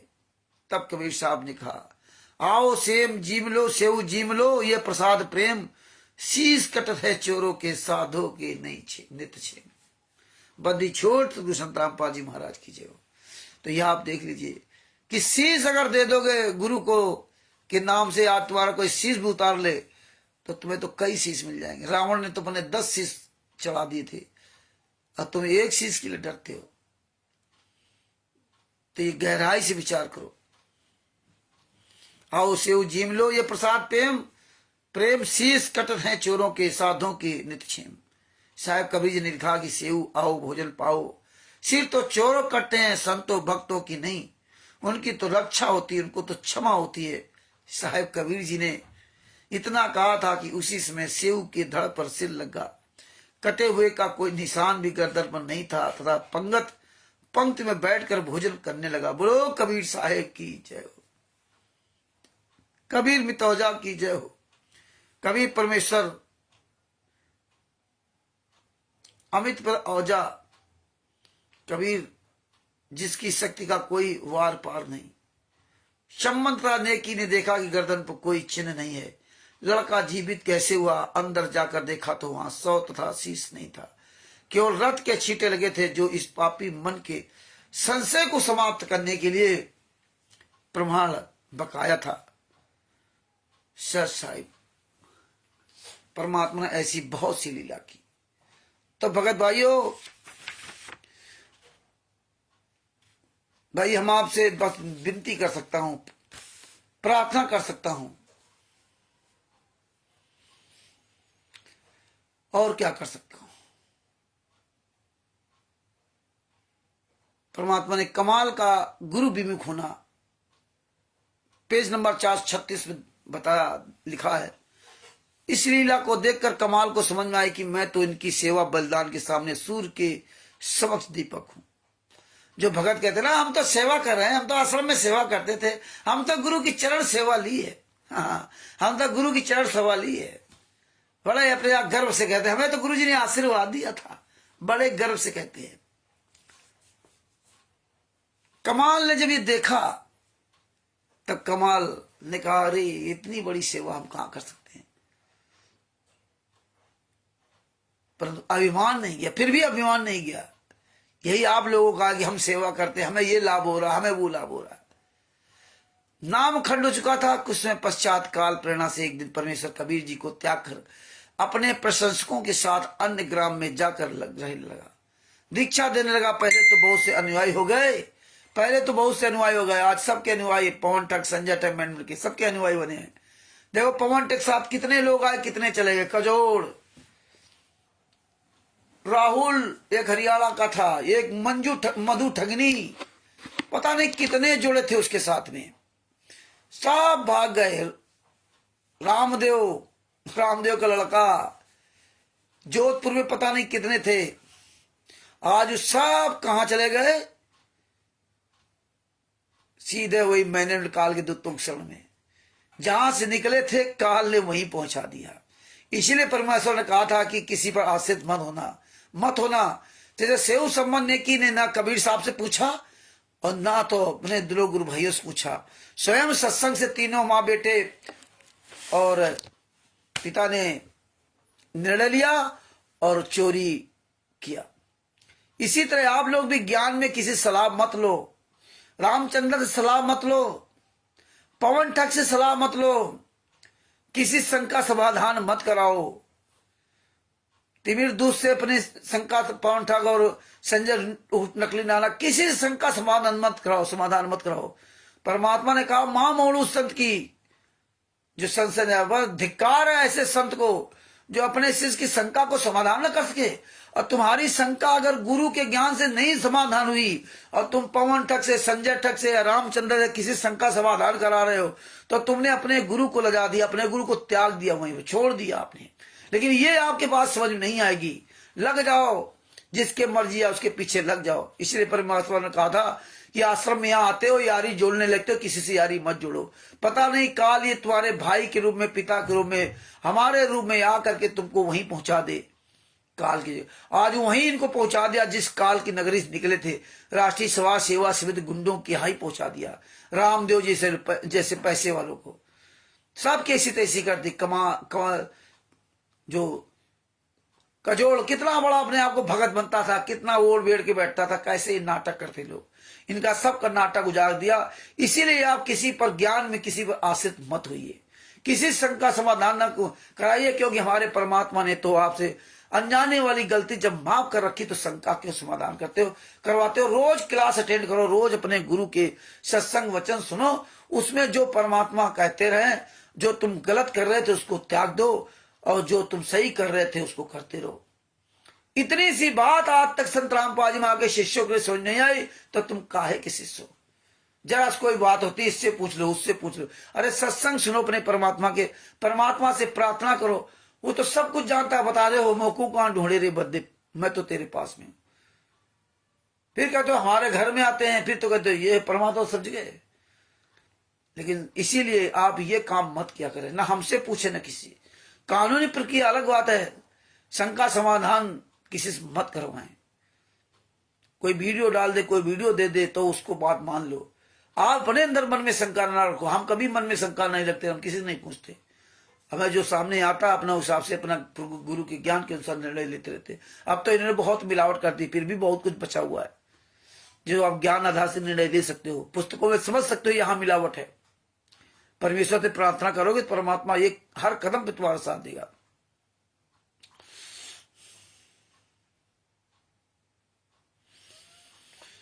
भक्ति साधुओं ने परमेश्वर कबीर जी से दीक्षा लेकर की थी, वह जब तक चली उनको लाभ होते रहे। तो कबीर परमेश्वर से दीक्षा लेकर के साधकों ने तब उनका वो लाभ मिला था। आज तो तुमने दीक्षा ही नहीं ली संत रामपाल जी महाराज से। वो तो कबीर से साहब से दीक्षा ली थी, डायरेक्ट कबीर साहब से, पूर्ण परमात्मा से। वो दोनों रोल अदा किए थे, परमात्मा थे ही, सदगुरु का रोल अदा किया, उनसे नाम दीक्षा लिया उन्होंने। तब तक उनके पुण्य चले, जब तक पुण्य चले तब तक ठीक बात, बाकी सब कुछ दुस्सा होने लगी। यही आज हो रहा है। जिनके पुण्य पिछले वाले हैं, इस बार तो है ही नहीं, थोड़े बहुत दान पुण्य करने से पहले बन गए होंगे तो भले हो, नहीं तो पिछले वाले पुण्य चल रहे हैं, और जब तक चल रहे हैं तब तक वो बढ़िया पैसे से भरपूर हो रहा, और जब खत्म हो जाता है कुत्ते की मौत मर रहे हैं, बहुत बुरी दशा से मर रहे हैं। जो संत रामपाल जी महाराज के नाम के सतनामी, प्रथम नामी, सतनामी, शार नामी, तड़प तड़प के मर रहे हैं, कैंसर से मर रहे हैं, एक्सीडेंट से मर रहे हैं। बताइए, जबकि परमात्मा ने कहा था अगर मेरा एक सही साधु, मेरा एक सही बच्चा अगर किसी क्षेत्र में है तो उस क्षेत्र का भी बाल वाका नहीं हो सकता। इस बोलिए, उस क्षेत्र का बाल वाका नहीं हो सकता जिस क्षेत्र में वो रह रहा। इतना बड़ा प्रभाव होता है उस परमात्मा का उस संत पे। सेव संबंध की जहां रहते थे उस क्षेत्र का काल नहीं बाल बाका कर पाया था। चोरी की थी रात में, लेकिन काल बाल बाका नहीं कर पाया था। और वही वह परमात्मा ने बताया कि जो अग्रवाद धाम बना, जो कुम्हारिन थी, और उस गांव में आटा नहीं दिया, और कुम्हारिन से संत ने बता दिया था इसको छोड़ दो, तुरंत छोड़ दो, रातों रात भाग जाओ यहां से। भाग गई थी वहां से छोड़ कर ला, और कुछ दूर जाकर रुक गई, जहां अंधेला हुआ वही रुक गई थी। दिन में गई थी, और रात में वो पूरा ग्रोहाधाम पलट गया। तो वही कहानी अपने सेव पुत्र को सुनाई थी नेकी जी ने। तो ये होता प्रभाव। आप अगर सच्चे संत हो, आप सच्ची अगर परमात्मा पे तुम्हारी लगन है, तो निश्चित है तुम्हारे क्षेत्र में किसी के एक्सीडेंट से अकाल मौत नहीं हो सकती। तुम्हारे घर परिवार तक अकाल मौत हो ही नहीं सकती। तो आप लोग यही नियम बना लो कि हम अपने गुरु के लिए रात दिन रोएं, और अंदर से सद्भक्ति सद्भावना से अपने गुरु के लिए रोएं। वो जो कुम्हारिन थी वो तो भगत भी नहीं थी। ये ध्यान से बातें सुनना चाहिए अपने गुरु की बातों को। वो तो कुम्हारिन भगत भी नहीं थी, उसके पास तो सतनाम सारनाम भी नहीं था, उसको तो सदगुरु भी नहीं मिले थे, लेकिन वो बची और पूरा गांव का सर्वनाश हुआ। ये सुन लीजिए, पूरे गांव का सर्वनाश हुआ। और एक वो थी जो भगत थी, उनको जानकारी थी, उसको बेचारी जानकारी नहीं थी कुमारिन को, और इनको जानकारी थी, भगत थे, ये सबसे बड़े दोषी बनते अगर ये काम ना करते सेव समझने की। लेकिन इन्होंने उस नगर को बचाने के लिए अपने गुरु को, भूखे गुरु को, और भूखे गुरु को अगर भोजन भी न कराते तो भी इनका दोष लगता, क्योंकि इन्होंने सत्य बताया था कि अपने कोई इष्ट कोई दरवाजे आ जाए तो उसको भूखों को भोजन कराना चाहिए, उसमें कोई पाप नहीं लगता। इसलिए परमात्मा ने कहा कि कबीर कहे कबीर पुकार के, दो बात लिख ले, एक साहब की बंद की भूखों को कष्ट दे, भूखों को कष्ट दे, जो भूखा हो। कबीर साहब और दोनों जो गुरु भाई थे वो भूखे थे। कबीर साहब ने कहा मैं भूखा हूं, भूखे को भोजन जरूर कराना चाहिए, तो भूखे को भोजन कराया उन्होंने, इसलिए स्वयं बचे और पूरी नगरी विनाश होने से बच गई। ये होता भूखे को भोजन कराना। आप जा रहे हो वहां लड्डू जलेबी खाने के लिए, बता रहे हो विश्व का सबसे बड़ा भंडारा।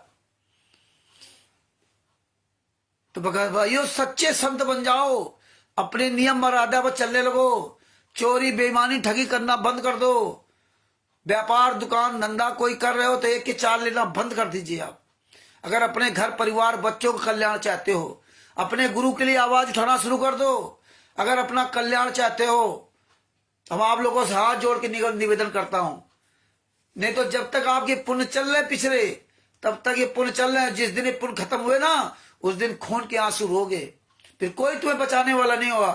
तो और तुम अपने गुरु संत रामपाल जी महाराज से कट जाओगे।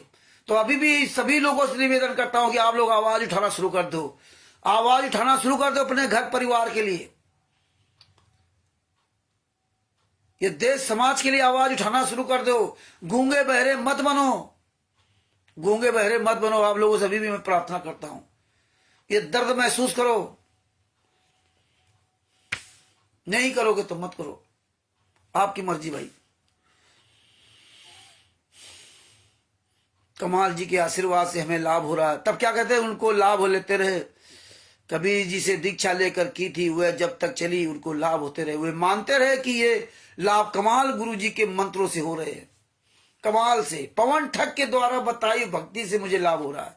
पवन ठग को दान देने से लाभ हो रहा है, मैनेजमेंट को दान देने से लाभ हो रहा है, मैनेजमेंट के साथ सब मिलकर सहयोग करने से लाभ हो रहा है, पुस्तक सेवा करने से मुझे लाभ हो रहा है, संजय उस नकली नानक के यहां जाने से लाभ हो रहा है, सबको लाभ हो रहा है। यही कहते थे मैं कमाल गुरु से मैं लाभ हो रहा है।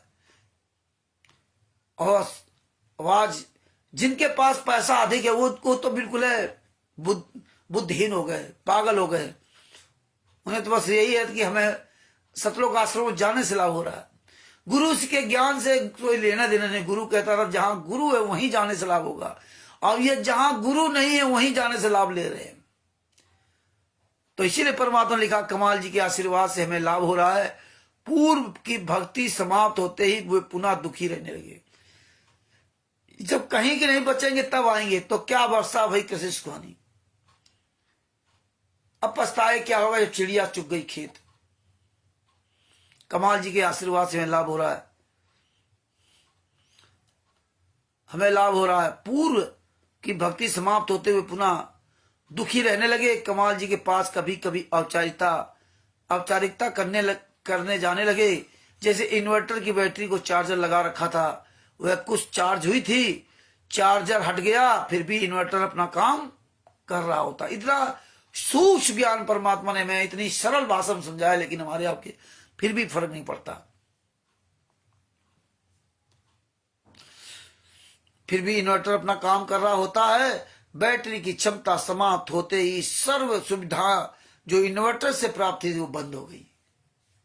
इसी प्रकार उन मूर्ख भक्तों का जीवन व्यर्थ हो गया। कमाल जी को नाम दान की आज्ञा नहीं थी। वह स्वयंभू गुरु बनकर श्रद्धालुओं का जीवन नष्ट करता था। नष्ट करता हुआ अपना भी जीवन महिमा की भूख में नष्ट कर दिया। अपना भी नष्ट कर दिया, दूसरे ले डाला। ये काल काम है। आज यही देखिए, संत रामपाल जी महाराज ने किसी को भी नाम दीक्षा देने का डीवीडी द्वारा अधिकार नहीं दिया, और सब मेरे के चमचे बन गए। पवन ठग को अधिकार नहीं दिया कि आप सबसे जो है ना वो कराओ, संकल्प दीक्षा दिलवाओ। संजय नकली नानक को अधिकार, किसी को अधिकार नहीं दिया। वह सब अधिकारी बन गए, सब अधिकारी बन गए। वो कहता मुझे नाम दीक्षा देने का अधिकार दिया, वो कहता मुझे प्रेरणा किया। सबको सब प्रेरणा पंथ ही चला दिया पवन ठग ने, प्रेरणा पंथ। ये सब अपने अपने नए पंथ चला दिए। ऑडियो वीडियो आती है जेल से, सारा ज्ञान खत्म कर दिया। जेल से मानो, जेल की बात मानो। हमें तो सपने में परमात्मा मिलते हैं। पवन ठग, संजय ठग, ये सबको पवन ठग को प्रेरणा करते हैं। उनकी प्रेरणा से पवन ठग, संजय ठग दोनों अपना चल रहे हैं परमात्मा की प्रेरणा से। प्रेरणा पंथ चला दिया उन्होंने। ये ऐसे मार चला दिया, मार की पूरी शीशा लेदर करके धर दी। इसलिए परमात्मा ने 2000 में कहा था कि कबीर पंथ फेल होने जा रहा है। तो आप लोग अभी भी जाग जाओ, मेरा निवेदन है आप लोगों से। आवाज उठाओ, आवाज उठाओ, और अपने भाई बहनों को जगाओ। आवाज बोलो भैया, आवाज आवाज निकालो अपने गुरु के लिए। गूंगे बहरे मत बनो भैया, न पछताओगे, बहुत बुरा पछताओगे। तुम्हारे हमारे पुण्य कर्म है क्या? जब ना आपकी भक्ति विधि है, ना कुछ है, ना कुछ मर्यादा, कुल सब कुछ तो नष्ट कर दिया। और हम लोग फर्जी नाम दीक्षा लिए झुंझुना लिए बैठे हैं।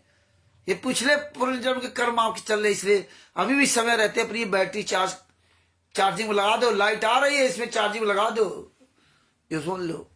परमात्मा को अपने गुरु के लिए दुखी हो, आंसू बहाओ, आवाज उठाओ पूरी दुनिया के सामने, लड़ जाओ पूरी दुनिया के सामने, सेव संबंधे की तरफ अपनी गर्दन तक कटवा दो। यह उस समय। लेकिन जो जागेगा वो पाएगा, जो सोएगा वो खोएगा।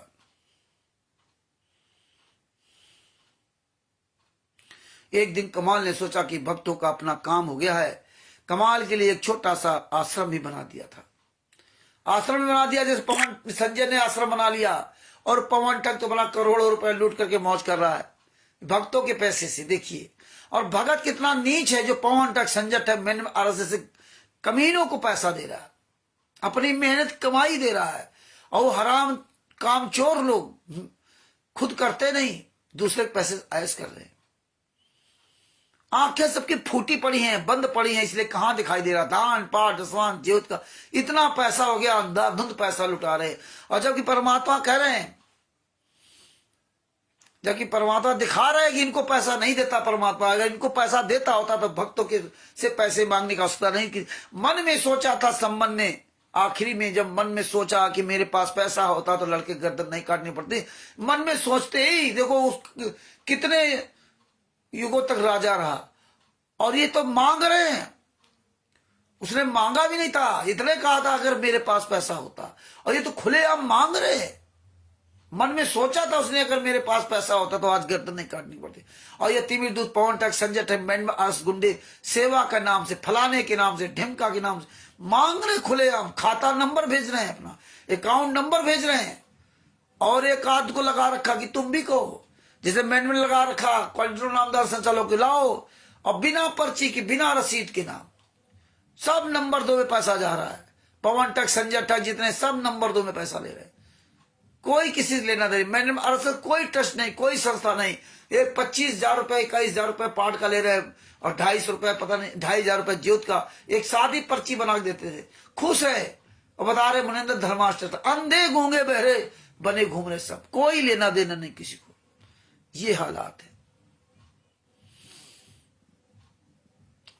सब देख रहे हैं यार, इनको पैसा नहीं देता परमात्मा। देता होता तो ये कहेगा इसे भीख मांगते घूमते। दूसरे कहानी बताएंगे, नरसिंह जी के पास जो था 56 करोड़ सब लुटा दिया। और जब वो जा रहे थे अपने बेटी का भात भरने के लिए गाड़ी से ना, टूटी गाड़ी किसी ने, वो चल नहीं रही थी, तो परमात्मा उनकी गाड़ी संभालने आया। परमात्मा स्वयं उस गाड़ी को संभाल कर कारीगर बन करके वहां गए। और जब वो भात भरना था बेटी का, तो ऊपर से सोने के कलसा गिरा दिए। आज कहते हैं संत रामपाल जी वह परमात्मा है, पवन ठग। मैंने अरसत संजय नकली नानक और पवन ठग कहता 1951 में अवतरित हुए। जब अवतरित हुए तो तुम मांग क्यों रहा पैसे? क्यों मांग मांग के खा रहा है कि हम ये सेवा करेंगे तो ये पैसा दे दो, हम ये सेवा करेंगे ये पैसा दे दो। बताइए, ये हालात है। दोष किसका है? जो इनको पैसा दे रहा है और ये उस पैसे से मौज कर रहे हैं। काम चोर लोग हैं, तीनों काम चोर, तीनों हराम की खा रहे हैं। आगे क्या कहा? कमाल के लिए एक छोटा सा आश्रम भी बना दिया था। आसपास के गांव में कबीर परमेश्वर जी के बहुत से शिष्य हैं जो कमाल के षड्यंत्र में नहीं फंसे थे। कमाल ने आसपास था उसी गांव में कहलवा दिया कि कबीर गुरु जी का जन्म ज्येष्ठ पूर्णमासी को मनाया जा रहा है। सब ने कह दिया कबीर साहब का जन्म मनाया जा रहा है। देखो, जिंदा कबीर साहब थे, गुरु जी थे उनके, जिंदा कबीर साहब गुरु जी थे। गुरु जी का नाम लेकर जन्म दिवस मनाया जा रहा। आज यही देखो, ये कबीर साहब का नाम लेकर के प्रकट दिवस, संत रामपाल जी महाराज का प्रकट दिवस मना रहे हैं। जीते जी वो जेल में प्रकट दिवस मनाया जा रहा, कहीं ये दिवस मनाया जा रहा, कहीं कबीर प्रकट दिवस मनाया जा रहा, कहीं बौद्ध दिवस मनाया जा रहा। पता नहीं कौन कौन सा दिवस मनाने लगे, क्योंकि वो कार्यक्रम खत्म कर दिया जो 3 दिन हर महीने में 6 दिन सत्संग होता था। 3 दिन 4 दिन शुरुआत और आखिरी में वो सब बंद कर दिया। कितना भगत वहां जाता था बरवाला में, वो सारी व्यवस्था इन्होंने बंद कर दिया। आओ 3-4 महीना में एक बार बस खाओ, बस पिछवाड़े पर लात, लड्डू जलेबी खाओ, पिछवाड़े पर लात भी खाओ। रुक नहीं सकते आप वहां पर, तुरंत भागो, वहां खाओ तुरंत भागो, रुक नहीं सकते आप। बरवाला आश्रम में हम 3 दिन रुकते थे, ये सब भूल गए। ये जूता खा रहे हैं, सारे आश्रम में जा रहे हैं, पहले इनको दान पाठ दसवां ज्योत का पैसा देंगे, गेहूं दाल चावल आटा देंगे, खून देंगे, शरीर देंगे दान में, फिर जाएंगे हजारों रुपए खर्च करके ना, और फिर वहां पर लड्डू जलेबी खाएंगे, फिर जूता खाएंगे, यानी लात मार के तुरंत भगा दी जाएंगे, फिर वहां से चले जाएंगे, मतलब आराम भी नहीं कर सकते।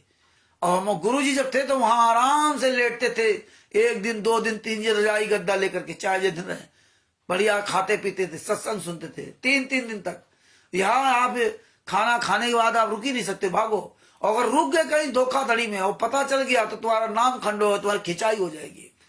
मतलब कि संगत एक साथ इधर उधर की आपस में टकरा ना पाए, खाओ भागो खाओ भागो, इतना इनको व्यस्त कर दो कि इनकी सोचने की क्षमता ही खत्म कर दो। तो इनकी सोचने की क्षमता खत्म कर दिया। यहाँ आश्रम बांध रखा, घरों में ग्रुपों में बांध रखा, ग्रुपों में क्षेत्र वाई क्षेत्र, मोहल्ला वाई मोहल्ला बांध रखा, दूसरे मोहल्ले से मत जुड़ना, दूसरे जिला वाले से बात मत करना, दूसरे प्रदेश वाले से बात मत करना, दूसरे के ग्रुप में मत जुड़ना। ये हालात पूरी तरह से चारों तरफ से, ये बताओ, ये जब अपने आप कहते मैं तत्वदर्शी संत का शिष्य हूं, इस तरह चारों तरफ से इनको बांध दिया है, क्या होगा इनका हाल? वही आप लोग विचार करो। कमाल ने आसपास उसी गांव में करवा दिया कि कबीर गुरु जी का जन्म ज्येष्ठ पूर्णमासी को मनाया जा रहा है, सब आए तथा भंडारे में दान करें। यही पवन टक्करवा रहा है, क्योंकि इसको भी प्रकट दिवस मनाना है, पैसे मांग रहा है। ये तो बाद में चोरों तरह वीडियो बना डालेंगे, पैसा दो सेवा के लिए, पैसा दो, भंडारे में दान करो। बाहर के गांव से कोई नहीं आया, गांव के व्यक्ति सुबह सूर्योदय से पहले उठकर अपने अपने घरों से प्रतिवर्ष की तरह भंडारे में दूध दान करने चले। कमाल ने आश्रम में रहने वाले शिष्यों से कहा कि गांव वाले दूध डालने आएंगे, 1 कढ़ा रख दो, उसको कपड़े से ढक दो ताकि रेत मिट्टी ना गिरे। चेलों ने ऐसा ही कर दिया। गांव वालों में परमेश्वर कबीर जी ने ऐसी प्रेरणा कर दी कि ज्यादातर विचार किया कि सारा गांव दूध डालकर आएगा। मेरे घर में दूध कम है तो मैं पानी डाल देता हूं, ये विचार किया। आज वही हाल इन लोग के आगे, दान पाठ दसवां लूट घसोट चोरी बेईमानी ठगी का सब पैसा दिया रहा है। क्या क्या नीच कर्म इनके, और दिन भर ये नीचता दिखाते हैं, दिन भर इनको कोई लेना देना नहीं। बता रहे थे ये सब इनका न ज्ञान से मतलब ये सब अपनी शादियां सब उसी तरह से करते हैं, खूब रुपया पैसा देते हैं, किसी की आंख कोई दिन तेरे हुई, सब खाते पीते जाकर के, तुम्हें दिखाने में केवल भगत नजर आते हैं। प्रत्येक के मन में ये प्रेरणा हो गई, परमात्मा कबीर साहब ने प्रेरणा कर दी, सब जाकर के ना जो है 2-4 ही दूध डाल कर आए थे। जो परमात्मा की शरण रहेगा, जो परमात्मा के विधान पर रहेगा, उसके अंदर परमात्मा ये इस तरह प्रेरणा कर दिया उनके। आज हम लोगों के अंदर परमात्मा ने सबूत दे करके प्रेरणा दिए, सबूत दिए, इसलिए हम आप लोग वहां से बचे। यही हाल परमात्मा करते हैं अपने बच्चे को बचाने के लिए, अपने बच्चे को बनाने के लिए परमात्मा 100 छिद्र छत करता है हमारे लिए, आप लिए। शब रात का अंधेरे का लाभ उठाकर सब कार्य कर गए। सुबह आश्रम के शिष्यों ने खीर बनाने के लिए दूध देखा तो सफेद पानी था। कमाल को तो लगा था कि सारा गांव दूध लेकर के आया, सब मेरे साथ है, परंतु दूध देखा तो सब पानी था। यही हाल है। पवन टक, संजय टक, मैंने अरस गुंडे जानते थे कि सब हमारे साथ में, सब हरा साथ में। धीरे धीरे पता चलेगा कौन किसी के साथ में। जो अच्छे थे वो सब निकल लिए और निकल जाएंगे, अभी भी आने वाले सब निकल जाएंगे। आप लोग अपनी आवाज उठाते रहिए।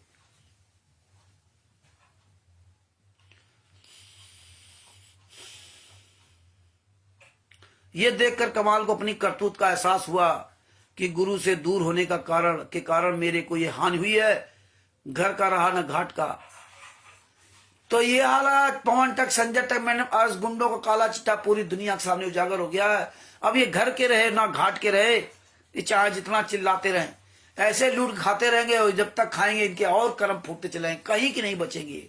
आज कहीं बचे भी नहीं रहे, आज मुंह दिखाने काबिल नहीं। अब आप देख लीजिए, संत रामपाल जी महाराज की दया से आज एक पूरे भारत में, पूरे वर्ल्ड में कहीं इनकी औकात नहीं कि आमने सामना आकर के हम लोगों को बात कर सके। चोरों की तरह छिपे घूम रहे हैं पवन ठाक, मैन, आरएसएस की गुंडे सब, संजय और नकली नानक। इनकी औकात नहीं कि किसी भी व्यक्ति का सामना कर सके। आज परमात्मा ने इनको इस कदर यहां पर पहुंचा दिया, पूरी दुनिया में इनको परमात्मा ने नंगा कर दिया। ये सोचिए परमात्मा की कितनी बड़ी दया है। बताइए, भगत जी लिख रहे हैं कि 15,000 रुपये मांग रहे हैं सार नाम के लिए।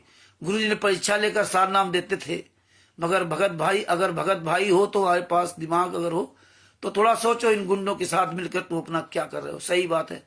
सुकन्या स्वास्तिका जी कह रही, सच साहेब। मानसू वर्मा जी, सच साहेब। वीरेंद्र जी, सच साहेब। अजय राज जी को सच साहेब। जय हो बंदी छोड़ के। आगे परमात्मा ने बताया,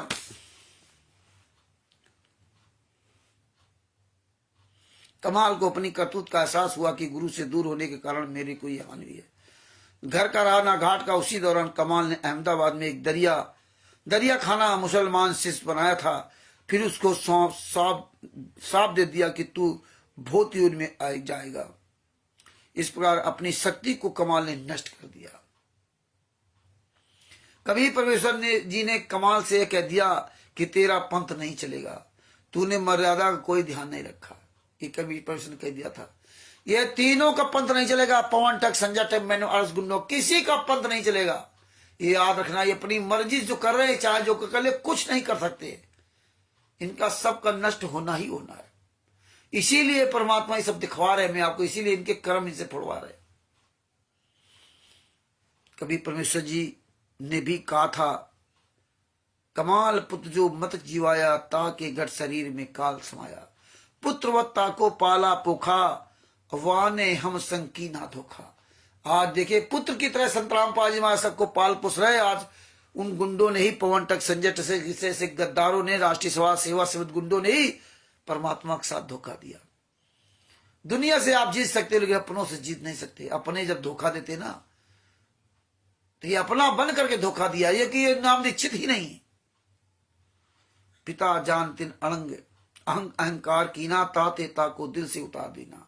जिसने इस तरह अहंकार किया उसको परमात्मा दिल से उतार देता। ये क्या कहते हैं, हरा जाएगी तो माफी मांग लेंगे, परमात्मा उतार देता दिल से। तुम काहे कि नहीं हो। हम हैं प्रेम भक्त के साथी, चाहूं नहीं तूरी घोड़ी और हाथी। परमात्मा कहते हैं, मुझे तेरा देसी के हलवा राम, तूड़ी घोड़ी हाथी में नहीं चाहिए, हम तो प्रेम के साथी हैं। और ये लोग क्या कहते हैं, देसी की का हलवा राम लगाओ, 56 प्रकार के भोजन लगाओ, 101 प्रकार की थाली लगाओ, और देसी घी का हलवा राम का ही भोजन बनेगा। पवन टक से पूछो, संजय से पूछो, देसी घी का ही भोजन बनेगा और किसी में नहीं। तब परमात्मा प्रसन्न होगा। और परमात्मा कहते हैं, मुझे तो प्रेम भक्ति के हम साथी हैं, चाहूं नहीं तुरी घोड़ी, तुरी मतलब घोड़ी और हाथी, मैं घोड़ा हाथी नहीं चाहिए, मैं तो प्रेम का साथी हूं। कुछ दिनों के पश्चात कमाल भक्त उस आश्रम को त्याग कर रात्रि में अज्ञात स्थान पर चला गया। उसके पश्चात ना जाने कहां मरा होगा। विचार करें, यह प्राणी कितना कृतज्ञ हो चुका है। जिस मालिक ने जीवन दान किया, पाला पोसा, अनुपम अध्यात्म ज्ञान दिया, फिर भी अपनी महिमा की हवस के कारण उस परम पिता को धोखा दिया। आज यही देखे संत रामपाल जी महाराज इस पृथ्वी पर हैं, उनके सामने उनको धोखा दिया। यही 600 साल पहले कमाल 64 लाख ने धोखा दिया, सतलोक में धोखा दिया, और यहाँ संत रामपाल जी महाराज को धोखा दिया, जिस परमात्मा ने में तत्व ज्ञान दिया। अरे आपको नहीं पता था तो अनजाने में गलती आपकी माफ थी, जब जान गए तो आप ऐसी गलती क्यों करते हो। परमात्मा ने बताते हैं,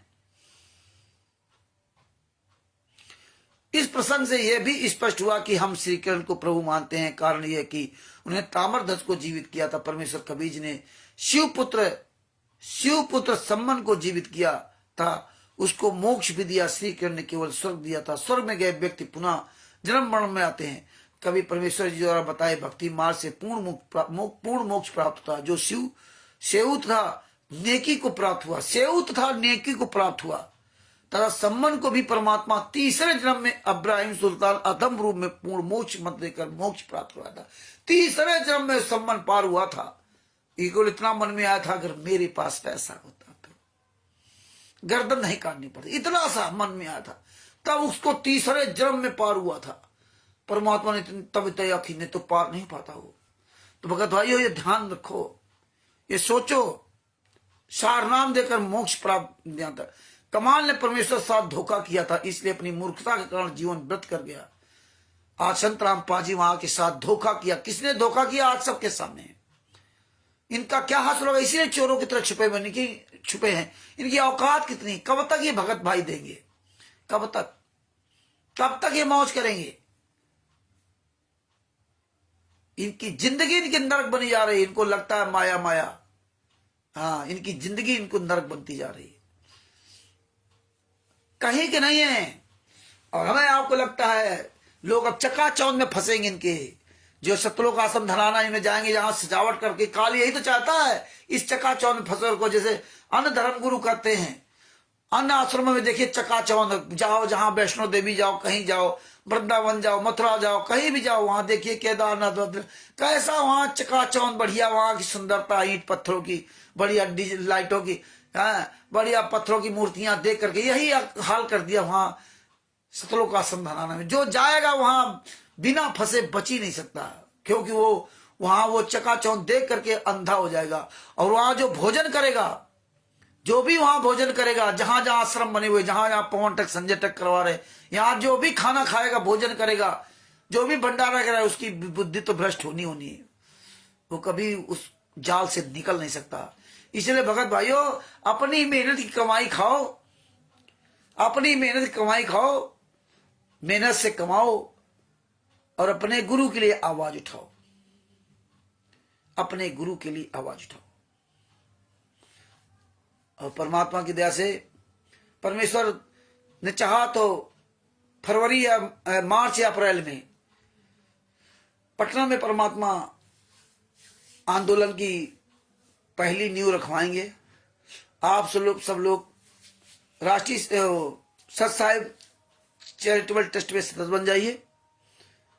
और जो जिनके नाम पते लिखे जाएंगे, उतने ही जितने लोग अपना नाम पता लिखवाएंगे, उतने ही लोगों को परमिशन वहां ली जाएगी और वो परमिशन वायरल की जाएगी।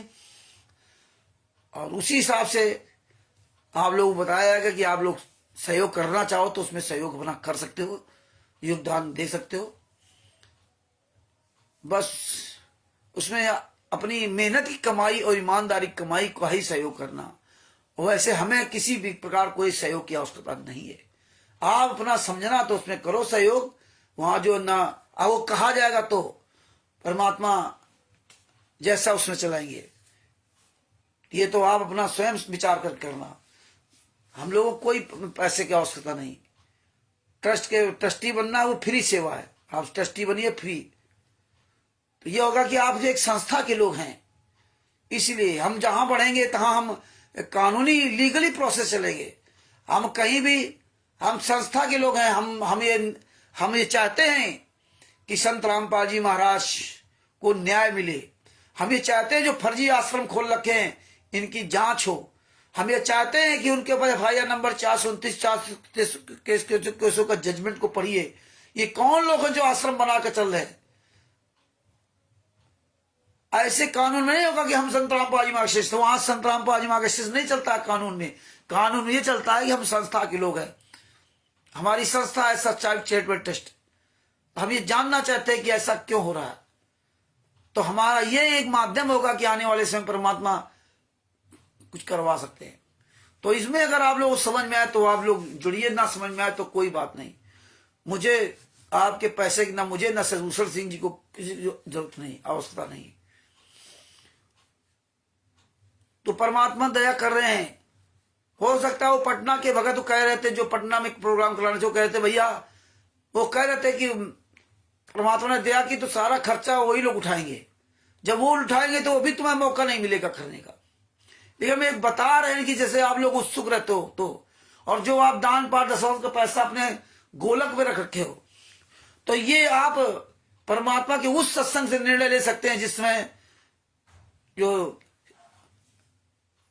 बनारस का जो राजा थे बड़ी सिंह बघेल, उनको जब शार नाम देना था तो परमात्मा को ही सामने कहा था कि जाओ, वो जो विधवा ब्राह्मणी है और लड़की, उसने एक धोती बनाई हमारे लिए, घर में कपास उगा करके ना, बड़ी मेहनत से धोती बनाई है। और कह रही थी जगन्नाथपुरी में कबीर साहब को धोती चढ़ाएंगे जाकर के ना। तो कहा था सारनाम तुम्हें तब हम देंगे जब वो धोती ले आओगे, लेकिन उससे लड़ाई झगड़ा करना प्यार से दे तो ठीक है। उससे कहना बहन मुझे सारनाम मिलना, धोती दे दो। तो सार धोती मांगने गया था लेकिन धोती नहीं दिया, बहुत उन्होंने भी नहीं की, लेकिन नहीं धोती दी। बोले नहीं, राजा हो आप जबरदस्ती करो तो अलग बात है, लेकिन वैसे धोती नहीं दो। बोले जबरदस्ती हम करेंगे नहीं। तो उन्होंने कबीर साहब को बताया, तो कबीर साहब ने कहा ठीक कोई बात नहीं, आपको नहीं दिया तो ये वहां जाएगी तो इसकी सारी व्यवस्था करा दो, यहां से वहां तक जगन्नाथपुरी तक, घोड़ा हाथी सब कुछ, खाने पीने रहने, नौकर चाकर सैनिक सब दे दो उसको, ले जाने दो उसको, ये सारी व्यवस्था तुम करो। राजा ने सारी व्यवस्था उसकी की। वो जब गई जगन्नाथपुरी में धोती चढ़ाई तो वहां उसने फेंक दिया, कबीर साहब ने फेंक दिया। वहां पे आकाशवाणी हुई कि जहां मांगी जा रही थी उसको तो तूने दिया नहीं, यहां आकर के देने आई पत्थर पे चढ़ाने के लिए। सजीव कबीर मांग रहा था, वहां नहीं चाहिए, किस काम नहीं, वो धोती फेंक दी वहां से। तो इसी तरह आप सोच लेना, ये ज्ञान आदान से लेना, मेरी बात को ना मानना। आप सोचो नहीं रामचंद्र ने कहा था इसलिए मैं ऐसा करता हूं। ज्यादातर भक्तों का ये हाल है, आप कह रहे हो तो ऐसा करो। भैया माफ करना, हमें ना तुम्हारे पैसे की जरूरत, ना हमें तुम्हारी जरूरत है, हमें तुम्हारे किसी सहयोग की जरूरत नहीं है, ये समझ लीजिए। तो ये बात हमें ना कहना कि रामचंद्र ने ऐसा कहा था। अगर आप वो ज्ञान आधार सोचते हो तो आप जो भी अपने दान पाठ दशवांश ज्योत का पैसा अपना रख रखे हो, ज्योत अपना ज्योत जलाओ घर में, लेकिन दान पाठ दशवांश का जो पैसा रख रखे हो, तो आप चाहो तो पुस्तकें मंगवा लो, और पुस्तकें मंगवा करके ज्ञान अमृत सडन का नाम पुस्तकें मंगवा लो बिहार से, और मंगवा करके ये पुस्तकें एक लेटर हम देंगे। अगर तुम्हारे अंदर भाव हो तो 4 पन्नों का लेटर है, वो लेटर एक पुस्तक हरियाणा में एक जो जेल अधीक्षक है उसके पास भेज दो, और जो पूरे हरियाणा जेल का जो मालिक होता है उसके पास भेज दो।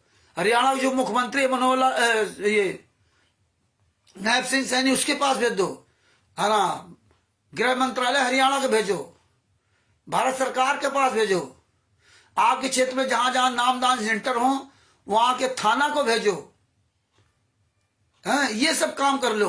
परमात्मा के इस काम में पैसा लगा दो, लेकिन हम लोगों को इसमें खर्चे में न देना। दान पाठ दशवांश का पैसा सहयोग मत करना, इसमें आप पैसा लगा दो अगर आपको सही लगे तो, और नहीं तो भैया धरे रहो पैसा, जब गुरु जी यहां जाए तो उनके हाथ में देना। फिर गुरु जी कहेंगे अच्छा भैया मेरे उस ज्ञान अमृत सडन के 20 नाम पुस्तक में सारे केसों का जजमेंट था, मेरे निर्दोष होने का जजमेंट था कि हमने कोई गलत काम नहीं किया, ये परमात्मा ने दया करके पुस्तक लिखवाई। और आप अगर यही करते तो पूरी दुनिया के सामने पुस्तक भेजते, है ना, हरियाणा वहां थाना, और वो भी रजिस्टर्ड डाक द्वारा, वो भी पत्रांक संख्या डाल करके ना, क्योंकि वो आपका लेटर जो पुस्तक के साथ जाता है वो वहां सुरक्षित रहता। पत्रांक संख्या डालते, अपना भी पत्रांक संख्या अपना रखो लेटर, है ना, अपने रजिस्टर मेंटेन रखो कि इतनी फला तारीख को पत्रांक संख्या ये, फला दिनांक को फलाने को ये पत्र इतने बजे भेजा, है ना, एक ज्ञान का पुस्तक और 4 पन्नों का लेटर भेजा था। ये फोटो कॉपी उसका सब रखो, रिसीविंग अपने पास रखो, जब चाहोगे तब भविष्य में ये तुम्हें मिल सकता है। यही चीज है हमारे आंदोलन का ये प्रारूप जो आगे चलकर बनकर के ही आएगा। जितने मीडिया वाले हैं आज तक जितने भी बरवाला कांड में ये सब लोग जो है मीडिया वाले वहां सब वीडियो बना रहे थे, उनके पास भेजो मीडिया हाउस में। हमें बहुत कुछ संघर्ष करना पड़ेगा, बहुत लंबा संघर्ष करना पड़ेगा। मीडिया हाउस वालों के पास भेजो, ये आप लगा लो पैसा, अगर अपना कहीं खर्च करना चाहो तो इस तरह खर्च कर सकते हो। जब वो परमात्मा ये करवाएंगे प्रोग्राम तो इसमें पोस्टर बैनर बनेंगे, पोस्टर बैनर बनेंगे। अभी तो सदभूषण जी अपने घर परिवार घर मकान जो बन रहा है उससे फ्री हो, इसके बाद वो जाएंगे, वहां जाने के बाद वो सारी प्रारूप बनाएंगे, रूपरेखा बनाएंगे, सारी व्यवस्था करेंगे, पोस्टर बैनर बनेंगे। तो उसमें जो आदमी अपना सहयोग करना चाहे वो कर सकता है, या वो अपना पोस्टर बैनर बनवा के लाना चाहे तो ला सकता है।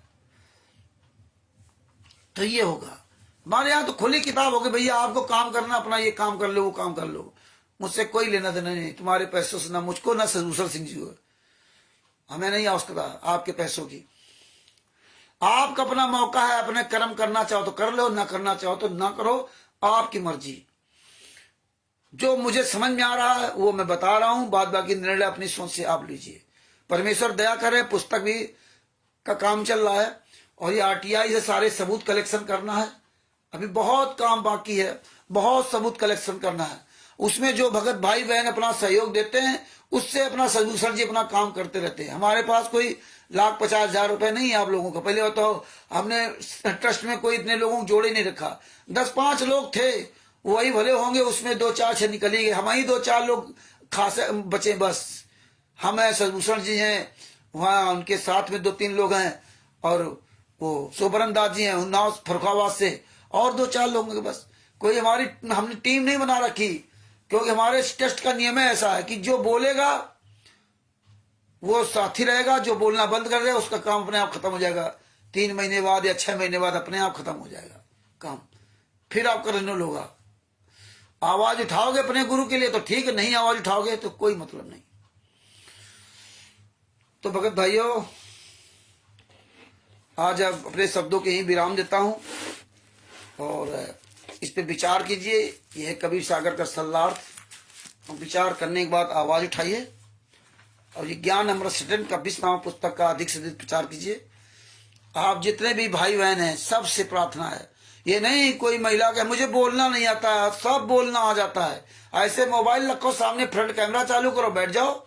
नहीं शुरू में हिचक होती है, मानते तो ऐसे किताब लेके पढ़ो, जो मर्जी है पढ़ो। अपना फेसबुक के सामने, व्हाट्सएप के सामने आप पढ़ो और पढ़ करके वायरल कर दो। 5 मिनट रोज बोलो, बोलोगे तो तुम्हारे दिमाग में भरेगा, तुम्हारी प्रैक्टिस बनेगी। लोग तुम्हें देखेंगे, देखो अरे ये तो फाइल पढ़ने लगे। लोग घबराते हैं कि यार फाइल पढ़ना क्या, जजमेंट पढ़ लेते हैं। ये तो वकील का काम था। परमेश्वर ने तुम्हें सबको वकील बनाने की कोशिश कर रहे हैं। वकील कोई बपौती को थोड़े कि वकील है जजमेंट पढ़ेगा, तुम नहीं पढ़ोगे। परमात्मा ने इसीलिए बिहार के सीनियर लोगों के सदूसर जी के द्वारा इतनी सरल भाषा में आपको ये सब बना दिया, अर्थ लिख दिया इसमें। ऐसे ही आरटीआई की पुस्तक वो आएगी। तो इसलिए भगत भाइयों, भाई बहन जितने लोग, सब लोग आवाज उठाओ, बूढ़े हो चाहे जवान हो। हाँ, दिन भर अगर बकवाद ना करते हो तो बताओ, दिन भर बकवाद करते हो तो बोलने में क्यों शर्म आती है? अपने गुरु के लिए बोलने में शर्म आती है, बोलना नहीं आता, तमाम तरह बहाना बनाओगे। दिन भर लड़ाई झगड़ा करना हो तो सब कुछ आ जाएगा। हाँ, हमें ज्ञान देना हो तो सब ज्ञान आ जाएगा, लेकिन गुरु के लिए बोलने के लिए तुम्हारे लिए दम नहीं है तो तुम्हारा फिर गुरु क्या रक्षा करेगा? खा करेगा। वो भी कहेगा ले जा भाई, अरे सब देख रहा है गुरु, 10 साल तो यात्रा सह रहे हैं, वो सब देख रहा है कि तुम क्या कर रहे हो क्या नहीं कर रहे हो। तुम्हारे अंदर वो बैठा हुआ है, कुछ शर्म कर लो कि बाप तुम्हारी बुजदिली का सब देख रहा है। ये वीडियो बना रहा है, यहां भी देख रहा है, वहां भी देखेगा, तब कोई तुम्हें बचाने वाला नहीं होगा। तो फिर तुम 84 लाख योनियों कुत्ता गधा बन के घूमोगे। तब पता चलेगा, जब दरवाजे कुत्ता सुबह आता ना, सुबह शाम तक दिन भर कुत्ता मारा मारा घूमता है, पेट नहीं भर पाता, रोटी के लिए मारा मारा घूमता है, जहां जाता है वहीं 2 लठ मारे जाते हैं। देखिए जानवरों की क्या दशा है, ऐसे ही तुम्हारी दशा होगी। इसीलिए समय रहते बोल लो, डरो, उस काल को डरो कि काल कैसी यातनाएं देगा हमको। ये देख लो कुत्ता गधा सुअरों को, गाय जानवर कैसे मारी मारी घूम रहे हैं। पीने का पानी नहीं है, तन पे कपड़ा नहीं है, पेट में खाना नहीं है, भूख प्यास, रात दिन जाड़ा गर्मी बरसातें मर रही हैं। अब तुम लोग आराम से बढ़िया सोते हो और सुबह उठते हो, जो मर्जी आए खाने पीने का सारी व्यवस्थाएं तुम्हारी हैं। भूल रहे हो तुम, याद करो समय रहते, न मौका नहीं मिलेगा दोबारा बोलने के लिए। इसलिए इस शरीर का इस्तेमाल कर लो अपने गुरु के लिए। बोलना शुरू कर दो, बोलना, मुंह बंद खोल दो, अपना मुंह खोलो। जो महिलाएं हैं, तुम्हारा बाप जेल में है, जो महिलाएं, जो भगवतियां बूढ़ी हो चाहे जवान हो, जिनको शर्म आ रही अपने बाप के लिए बोलने के लिए, तो बाप को भी शर्म आएगी तब तुम 84 लाख योनियां भोगोगे। तब बाप को भी शर्म आएगी जब तुम तवे पर भूने जाओगे। फिर बाप क्या करेगा, है ना? उसी का दिया हुआ शरीर, उसी के लिए बोलने में तुम्हें शर्म आती है। अपने ही पिता के साथ गद्दारी कर रहे हो। कई भगत कहते हैं बोलना नहीं आता। अरे आगे कैमरा रखो, मोबाइल रखो, शुरू कर दो, जो मर्जी है बोलो, अपने गुरु का दर्द बोलो, उसके लिए कोई तुम्हें भाषा को थोड़ी सीखनी पड़ेगी। अपने घर के काम करने के लिए तुम्हें कोई भाषा नहीं सीखनी। इसलिए भगत भैया बोलो, आवाज उठाओ, और समय रहते आवाज उठाओ, अपने परमात्मा के रोज खाना खाते समय कभी कभी अपने गुरु को ध्यान किया करो। जब सोया करो तो कभी भी ध्यान किया करो, मेरा गुरु कैसा हुआ, किस हालत हो। 10 साल से जेल में यात्राएं सरे, जेल में है, और ऐसे घिनौने आरोप में है। ये समझ लीजिए, सोचो पहले पूरी दुनिया के अंदर क्या क्या उनको कहा जा रहा। और ये राष्ट्रीय समाज सेवा गुंडे, मुनिंदर धर्मा गुंडे, सतलोकाश्रम संचालक गुंडे, कभी परमेश्वर भक्ति ट्रस्ट गुंडे, ये गुंडे और आग में घी डालने काम कर रहे हैं। अश्लील भाषाएं लिखकर गली गली में महिलाओं को देखे, महिलाओं पुरुष क्या हो गया, कैसे वो कह रही है शिवांशना द्विवेदी को कि तुम्हारे पर मैं छेड़खानी का मुकदमा लगा दूंगी। इतने नीच, इतने निठल्ले आदमी। बदनामी किसकी हो रही? संत रामपाल जी महाराज, जबकि कोई से संत रामपाल जी महाराज की नहीं। लेकिन हमारी आपकी जिम्मेदारी बनती पूरी दुनिया को आगाह कराए। इसलिए अपनी आवाज उठाओ भगत भाइयों, और जितने हमारे भाई बहन जुड़े हुए हैं सबको कानपुर श्री रामचंद्र दास के साहिब और भगत भाई बहनों, सब लोग हम मिलकर के एक साथ अपने गुरु की जय बोलते हैं, सतगुरुदेव की जय बोलते हैं। बंदी छोड़ सतगुरु संत रामपाल जी महाराज की जय हो। बंदी छोड़ पूर्ण परमात्मा सतगुरु संत रामपाल जी महाराज की जय हो। बंदी छोड़ तत्व संत सतगुरु संत रामपाल जी महाराज की जय हो।